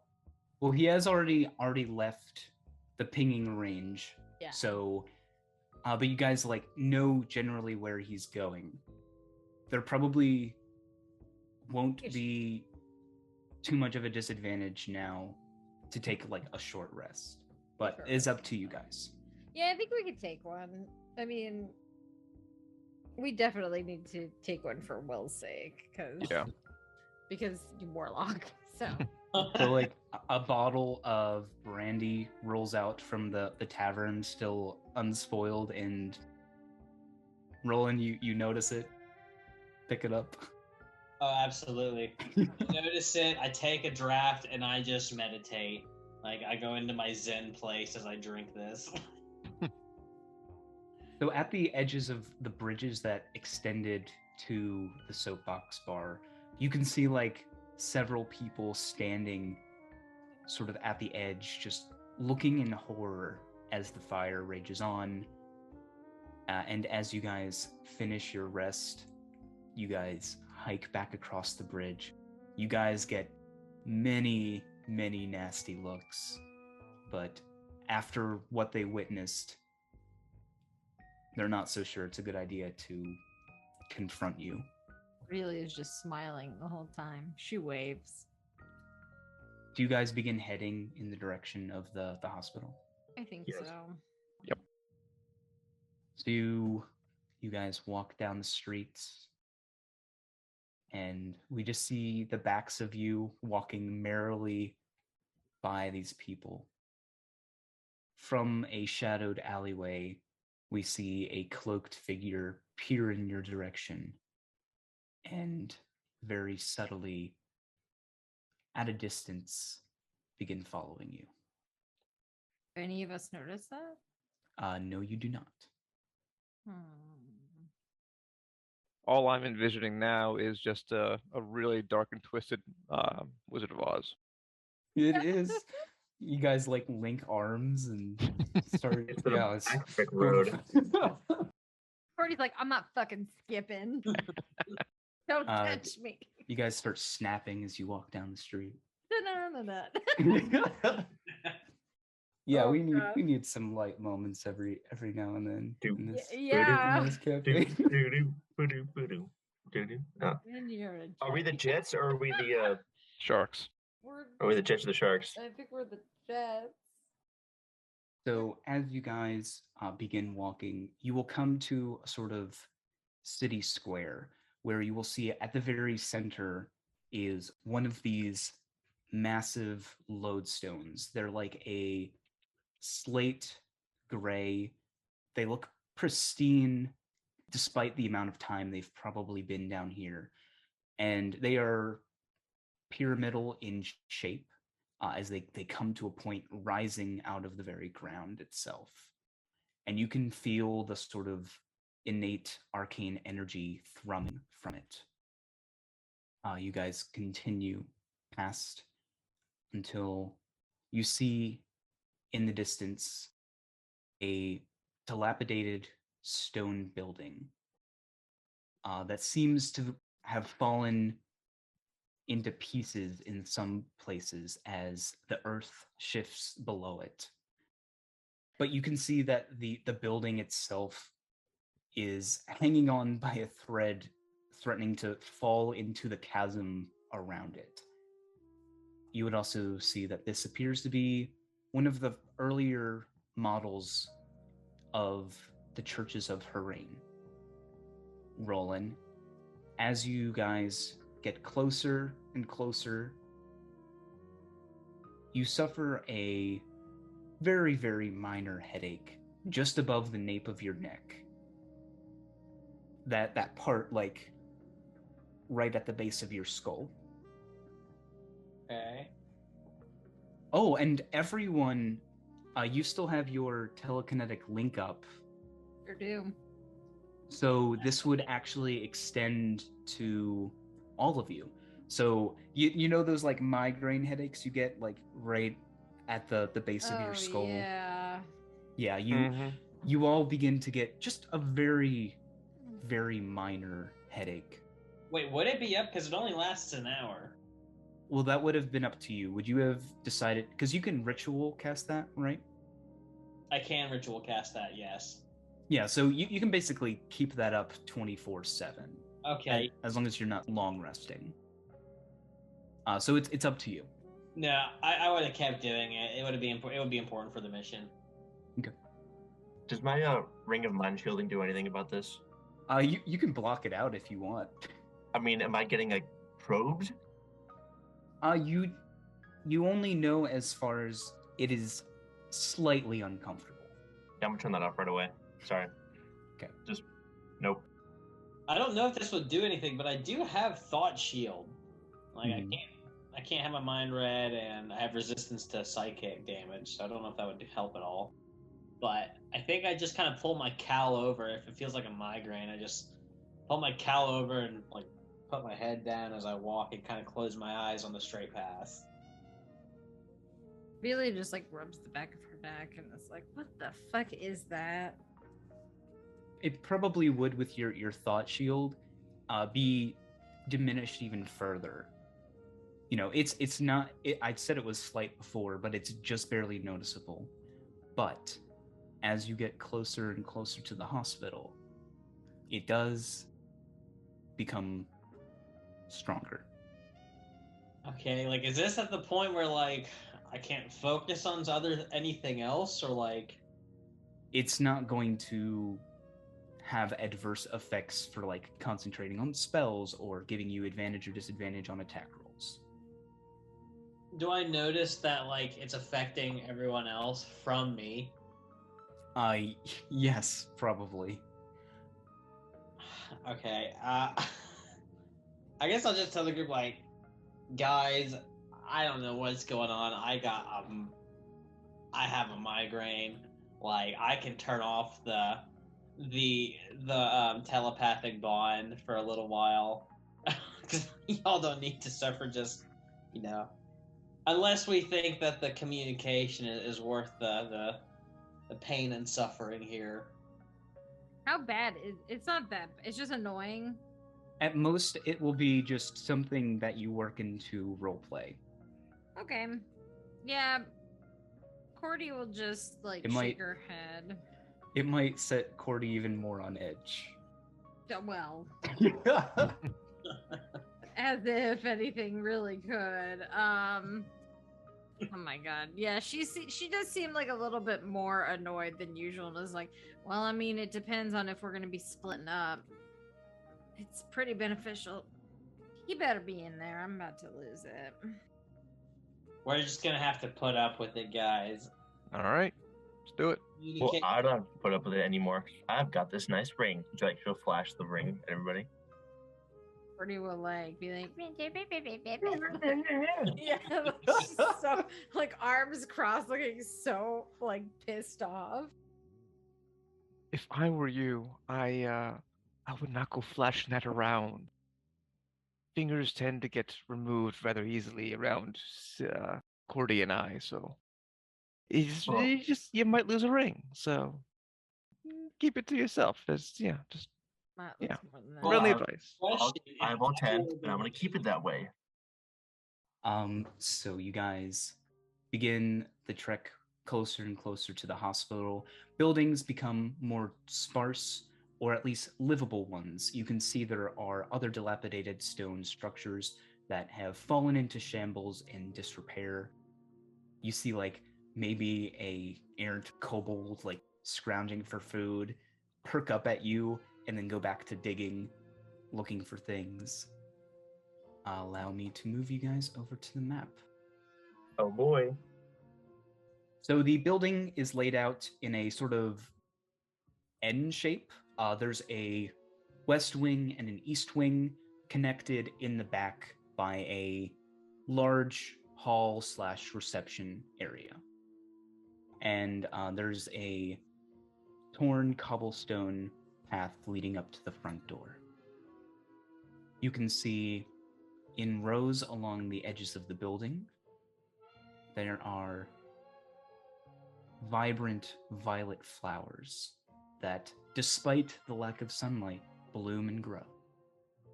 And James, you said that headache was getting worse and worse the closer we got to the hospital, right? That is correct. So if we're like right there at it, can I just be casting detect magic all around me to try and find if something's going on? Sure. What is the range of detect magic? It's only 30 feet, so I'd probably be continuously casting as we went through.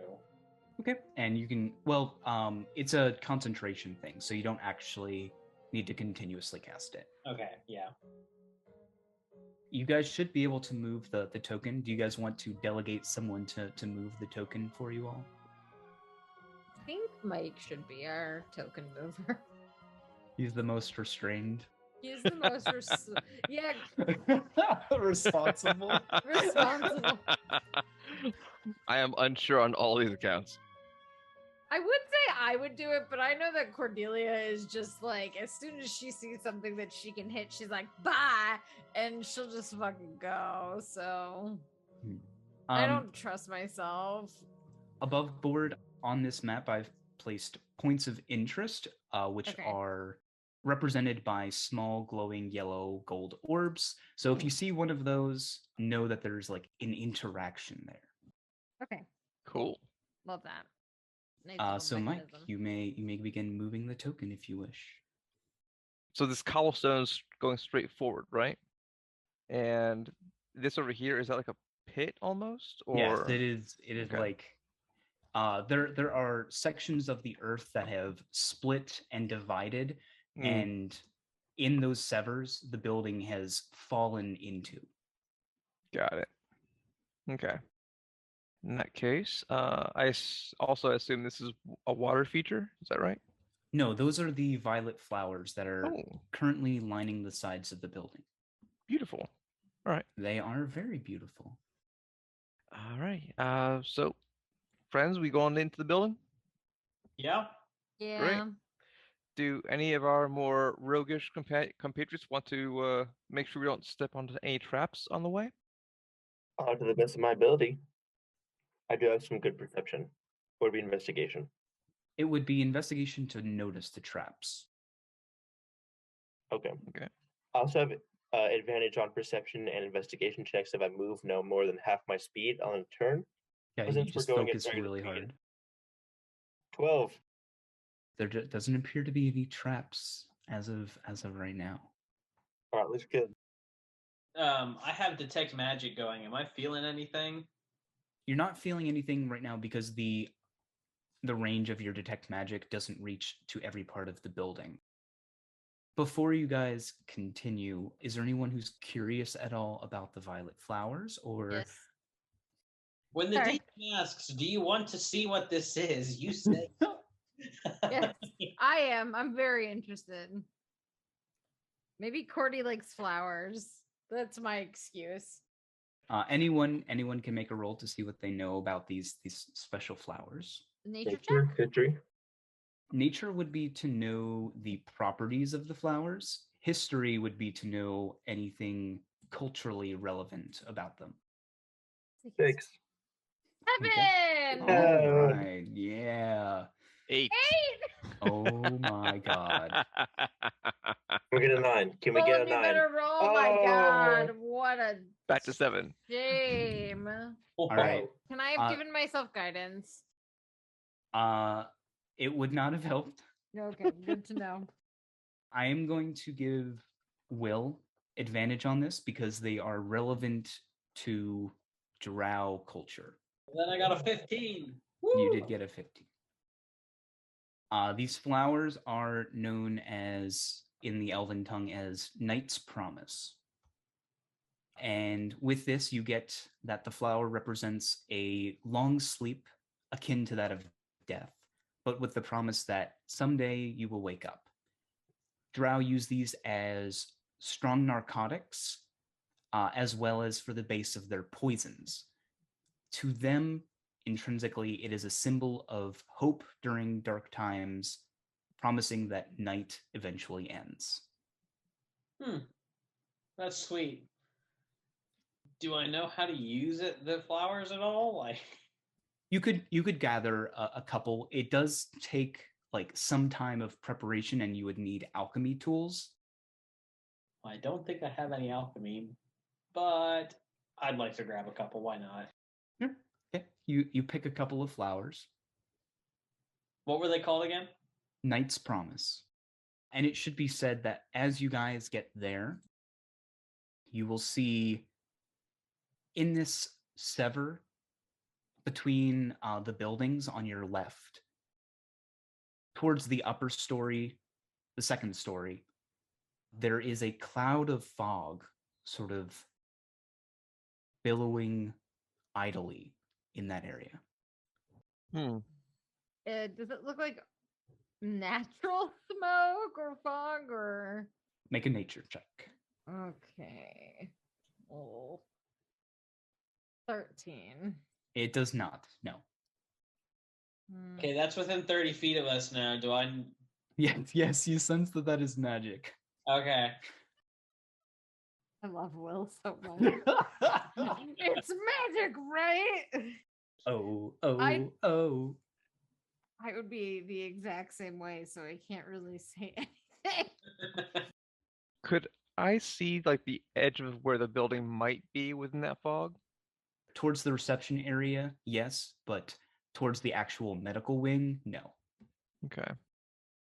I would like to make note of where it is and I guess start going to the door. Everybody go with that? Yeah. All right. Ooh.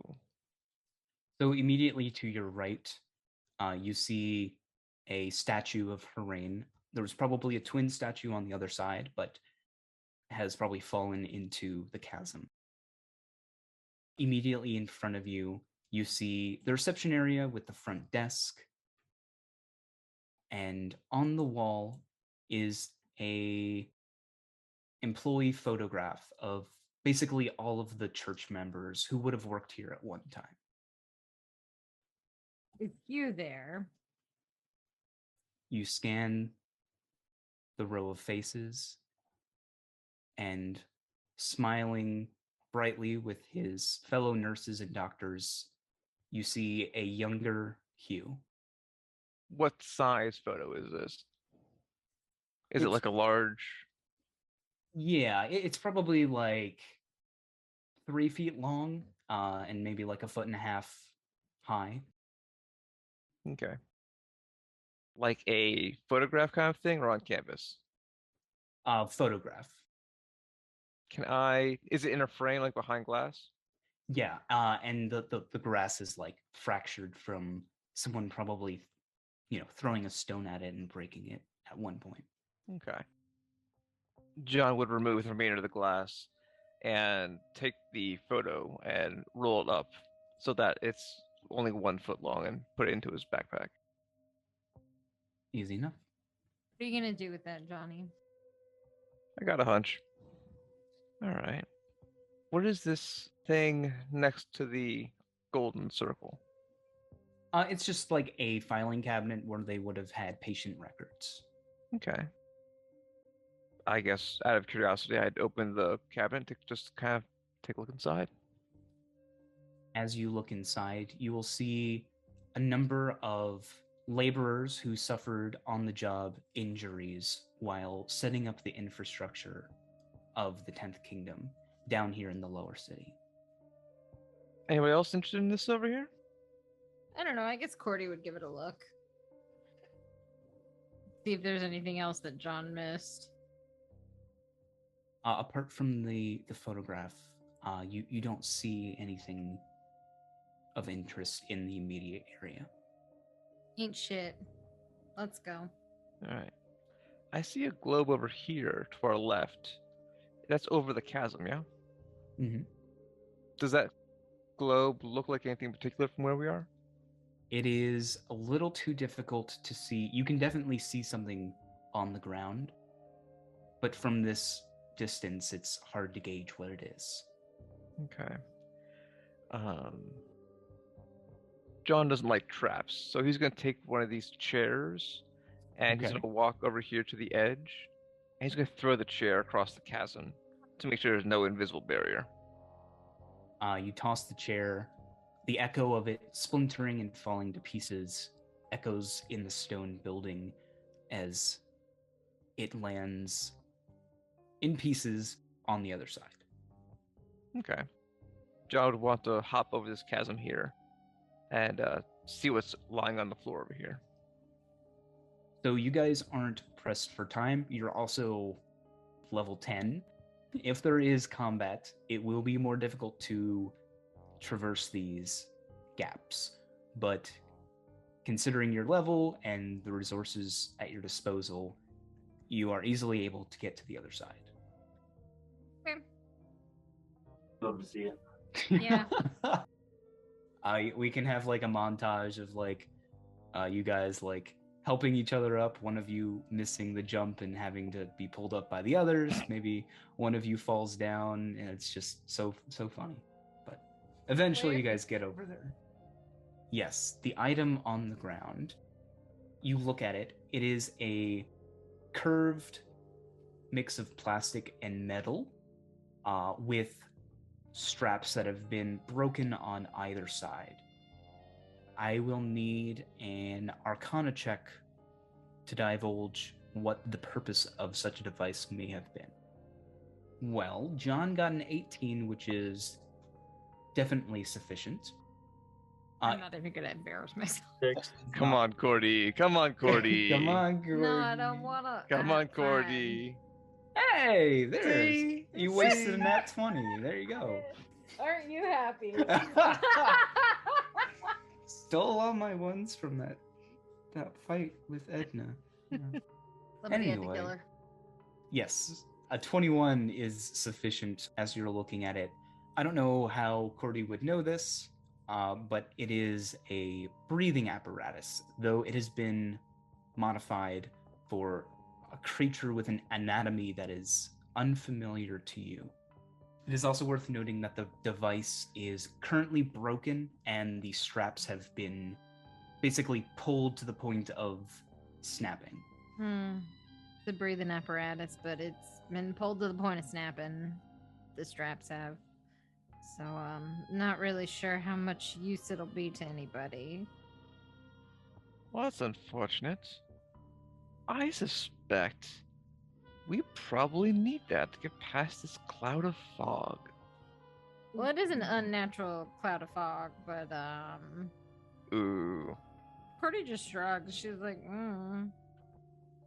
It is noteworthy that it has been altered to the point of unusability by a normal humanoid. Where the mouthpiece would have been, features a long, foreboding-looking spike where you would have your mouth, basically. Y'all can't use this. Cordy. I'm just letting y'all know it's not gonna work for you. She points to the spike.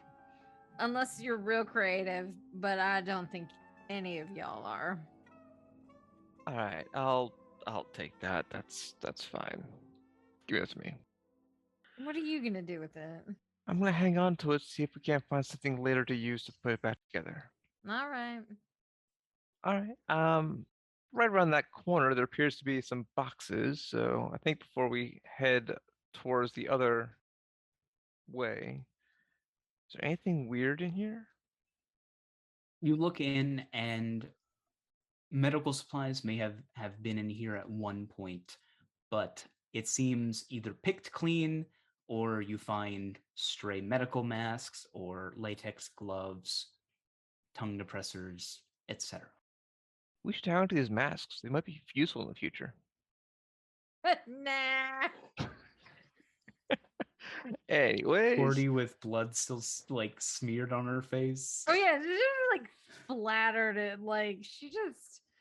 I never take thaumaturgy because I never take prestidigitation because somebody else always has it. So this time I didn't take it. I was like, somebody will have it. Nobody has it. I'm like, fuck.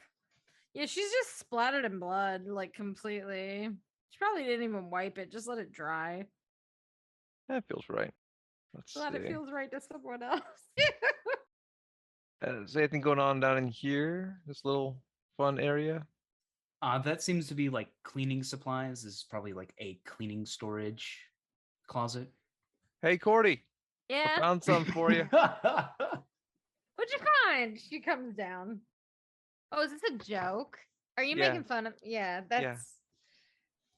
You want to lay down and I'll just whack you a couple of times? No, As a no, jo- no. Yeah, I didn't think so. That was a All right. joke too. It was real funny, Sure. right? Sure it was. Sure it was, darling. Sure it was. Oh, come on. You know I'd never heard. She Yeah, that's a lie, and we can't both know it. even finish it. She just kind of smiles. Well, you know me pretty well. All right, we're heading up this direction. Ooh, look.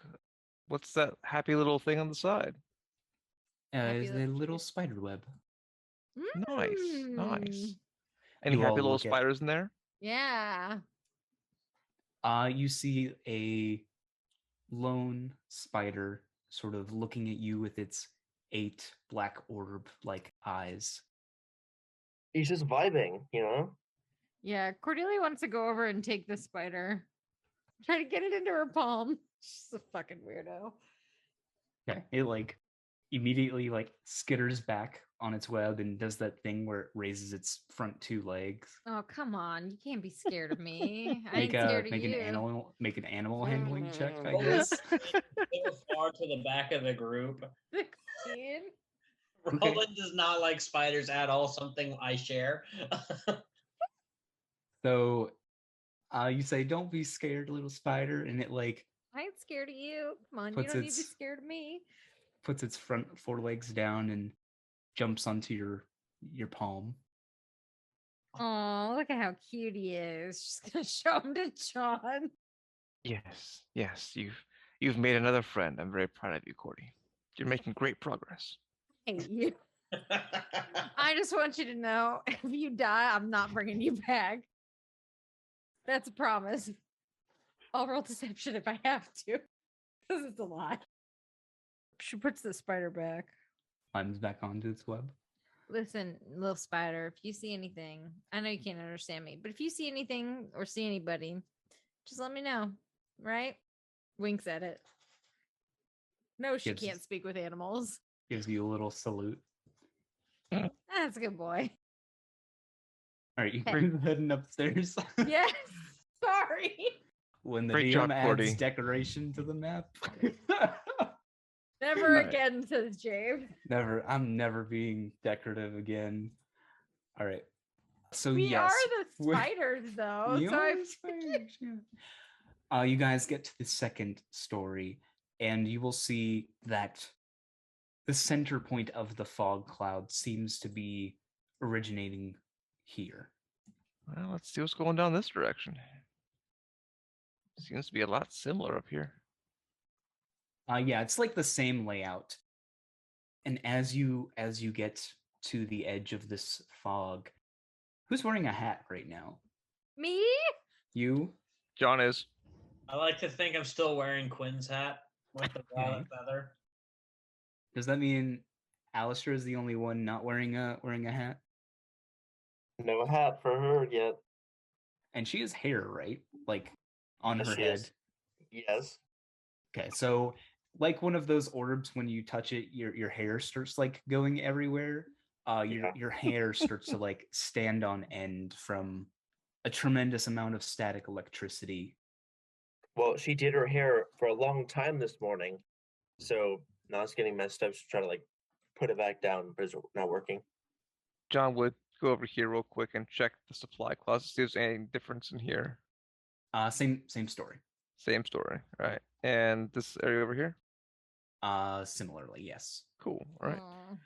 Do we want to head into the fog cloud?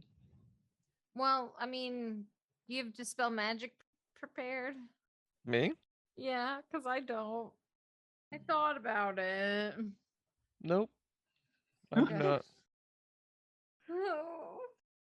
All right, yeah. Cordy just shrugs. Yeah, let's go in. I guess John would go in first and let everyone else follow behind him. Cordy falls right behind him. So again, you guys aren't in a big rush, but it is like moving in the dark.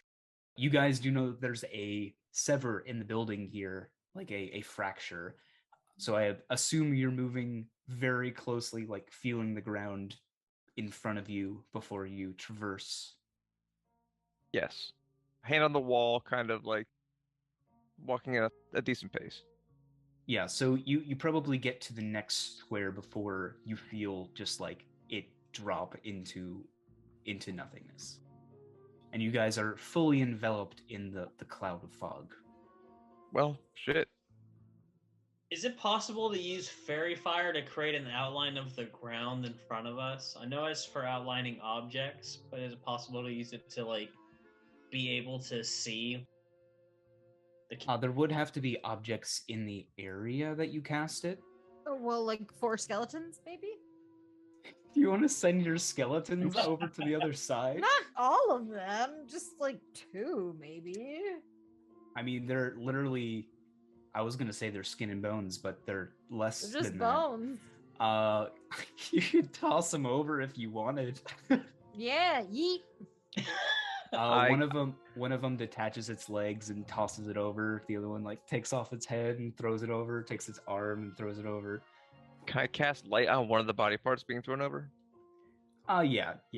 That way you don't have to use a whole spell slot, especially a first level spell as a warlock. No, I can use it without it costing a. That's because you're drow. You get that Oh, I once see. per day. Yeah.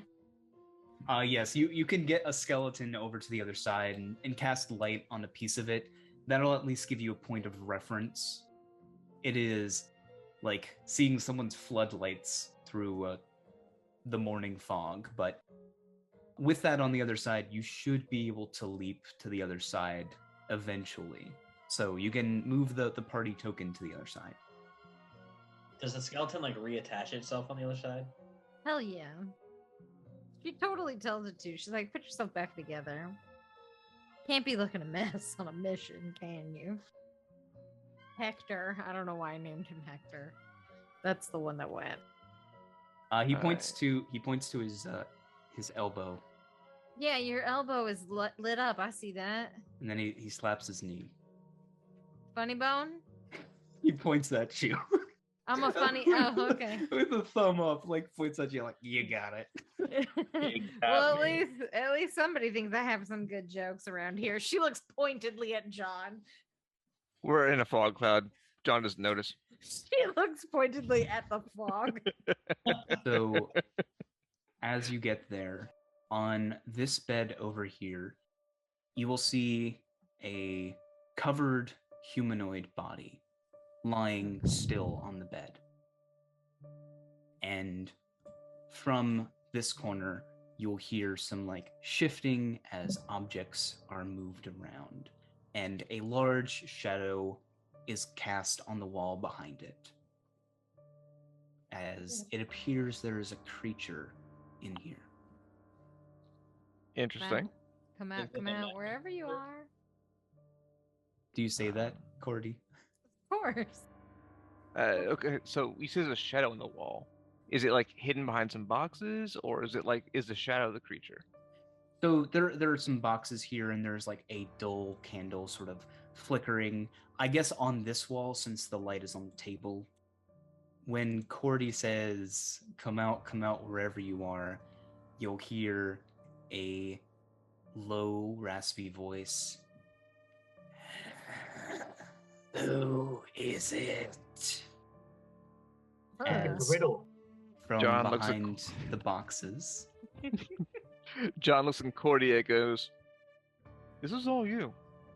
Oh, come on. You wanted to know too. Oh, shit. After you. Fine. She'll go first.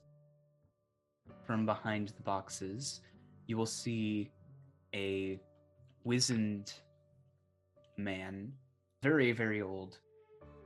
He has this long gray beard and wild strands of hair, sort of extending in almost every direction. He's dressed in a tattered robe and clutching a book with over it a plethora of what looks to be like designs of closed eyes. Well, Cordelia just steps forward because Yeah, you may move the party marker now if you'd like. hi, I'm Cordelia. Just looking for an old friend of mine. As you're talking to him, he's like clutching his books. You can see his bony knuckles fidgeting with the spine, almost like he's going to tear it apart. Need some help with that. No. Listen, friend, I'm not here to hurt you. Who is your friend? Well, his name is Hugh. Kind of a. You. Oh, you know him. I do not know this Hugh. You hear as he's talking, he occasionally gasps for breath, as if breathing is difficult for him. Make it a lot harder. Yeah, Cordy just like kind of smiles and is like, "Well, you don't know him, so I guess we'll be on our way then." You're not the first to visit me today. Oh no. What happened to the other one? 2 came in here. Mm-hmm. You're seeking them. Oh yes, I believe so. Why? Like I said, one of them is my old friend. At this point, has anyone taken interest in the cadaver on the bed? Yeah, John was going to let Cordelia kind of distract the old dude, and he would kind of shuffle his way over towards the bed. So, as he's talking to Cordy, he eyes you and wraps his fingers on his book, almost like stroking it possessively. He doesn't make any attempt to stop you. You lift the sheet. Yep. You see the corpse of a humanoid with slate gray skin and swirls of red and purple, and with this nebulous, inky black hair. Though the corpse is flushed almost entirely of color, and its eyes have been left open, appearing a dull grayish white. Whatever this creature is, the way the colors like swirl, the way its hair floats on end, reminds you of the girl you saw with Hugh. John would ask the old man, did one of them have hair like this? And he gestures towards the body. Yes, they did. Do you know anything about them? I do. Would They you? are the Nimbazi What's a Nimbazi? creatures from another world. They possess great power. And his head sort of lolls lazily to look at the dead Nimbazi. One dead then. Why are you looking for these people? We're not specifically. Just one is with somebody we are looking for. These people are of no consequence to us as of right now. The tall one's an old friend of mine. The smaller one with the weird hair. She's new. I don't know anything about her. But for some reason, she's very important to him. He visibly twitches, but doesn't say anything. Roland, anytime you like try to look at him and he makes eye contact with you, you get like a searing pain almost like hearing feedback on a microphone. I wouldn't look at him, but I'd probably look towards, I guess, the dead Imbazi and ask how did this one die? He grinds his teeth. I killed him. Why? As I've said, they hold much power.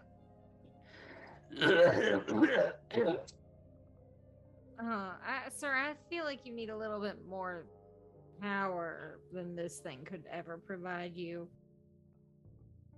As he's saying this, I think I'd like to prepare an action to cast counter spell in case he tries anything funky. Sure. All right. Well, if that's all, are you done with this body, or like? He looks at it again. It is of no further use to me. All right. I'm sorry. I don't think I caught your name. He squints and twitches again, and like grips the spine of his book. My name is Leomund.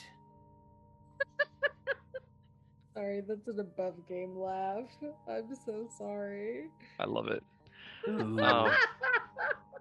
Who are you? Cordelia. Sterling, nice to meet you. You can call me Cordy, though. He looks at the remaining of you.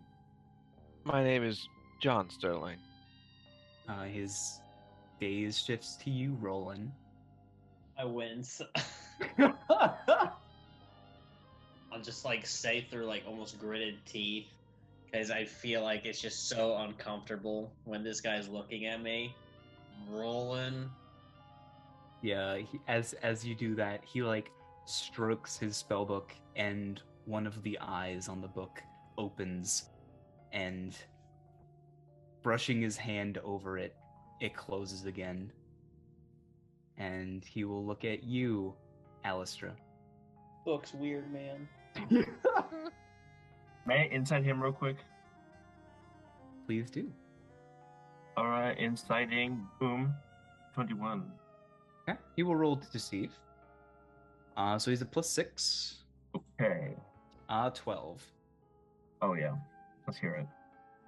He wants to know why you're following everyone, or while you're following those two people, and he's asking just because he's curious as to why you're following them. It seems like the younger girl, the Nimbazi, as he would call it, he is very intrigued by. So he's not gathering our names for some blood ritual to strip our souls away? No. Okay, so should this be like Alistra? So in that order, I do need... First, I need... John, I need you to make a saving throw. All right, what we got? Which one? Should be pretty good at this one. It is wisdom. Oh my! Oh no! How did you do my that? God. Oh, I'm gonna. That's it. That's it. It's over. Well, that'll be a good place to end the session. Uh, You fail. With your Great. 13, you fail. The DC was 15. Of course it Darn. was. As he looks back at you, he'll stroke his book as the eyes on his book will begin opening and closing, looking in random directions as he attempts to peer into your mind with detect thoughts. Okay, I would just like to say, do I notice this? Because I have counterspell ready in case I want to He use it. had it cast and was concentrating on it. Oh, damn. He is looking for one thing in particular, and he wants to know the whole detail of why you're here. All right. What would he learn, and how does he see it? What does John's mind look like? John's mind looks like a cathedral would look, like a nice old Gothic dark cathedral. Cavernous, but mostly empty. There's room. I want to say runes, but they're not runes. It's more like symbols of Navris throughout this cathedral, and he would have like a mission statement almost of, marching orders from Navris, like this is important, this needs to happen, and this is his charge, essentially. So I am envisioning this as him like going through your mind, like Frodo being shown Mordor. Like first he's at the Black Gates, then it zooms and he's in front of the tower, and he sees like the imagery of Navris sort of flashing in his eyes. All of the eyes on the book begin open at once and begin looking in crazy directions as you feel electricity begin to build behind you. And he stands tall as the illusion of his disguised self fails. From where his face was, these 4 pale tentacles writhe and drip. His bulbous head lacking any hair, and his piercing yellow eyes looking at all of you as he holds out his hand and says, Navris?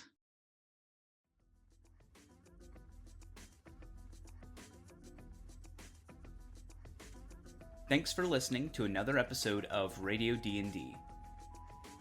You can find us on Instagram and TikTok at Radio DD Pod, and make sure to check out Drawforth Arts on Instagram. They created our podcast cover art and did an absolute amazing job. If you liked what you heard, please rate our podcast on Apple Podcasts, Spotify, or wherever you're listening. Join us next time on Radio D&D.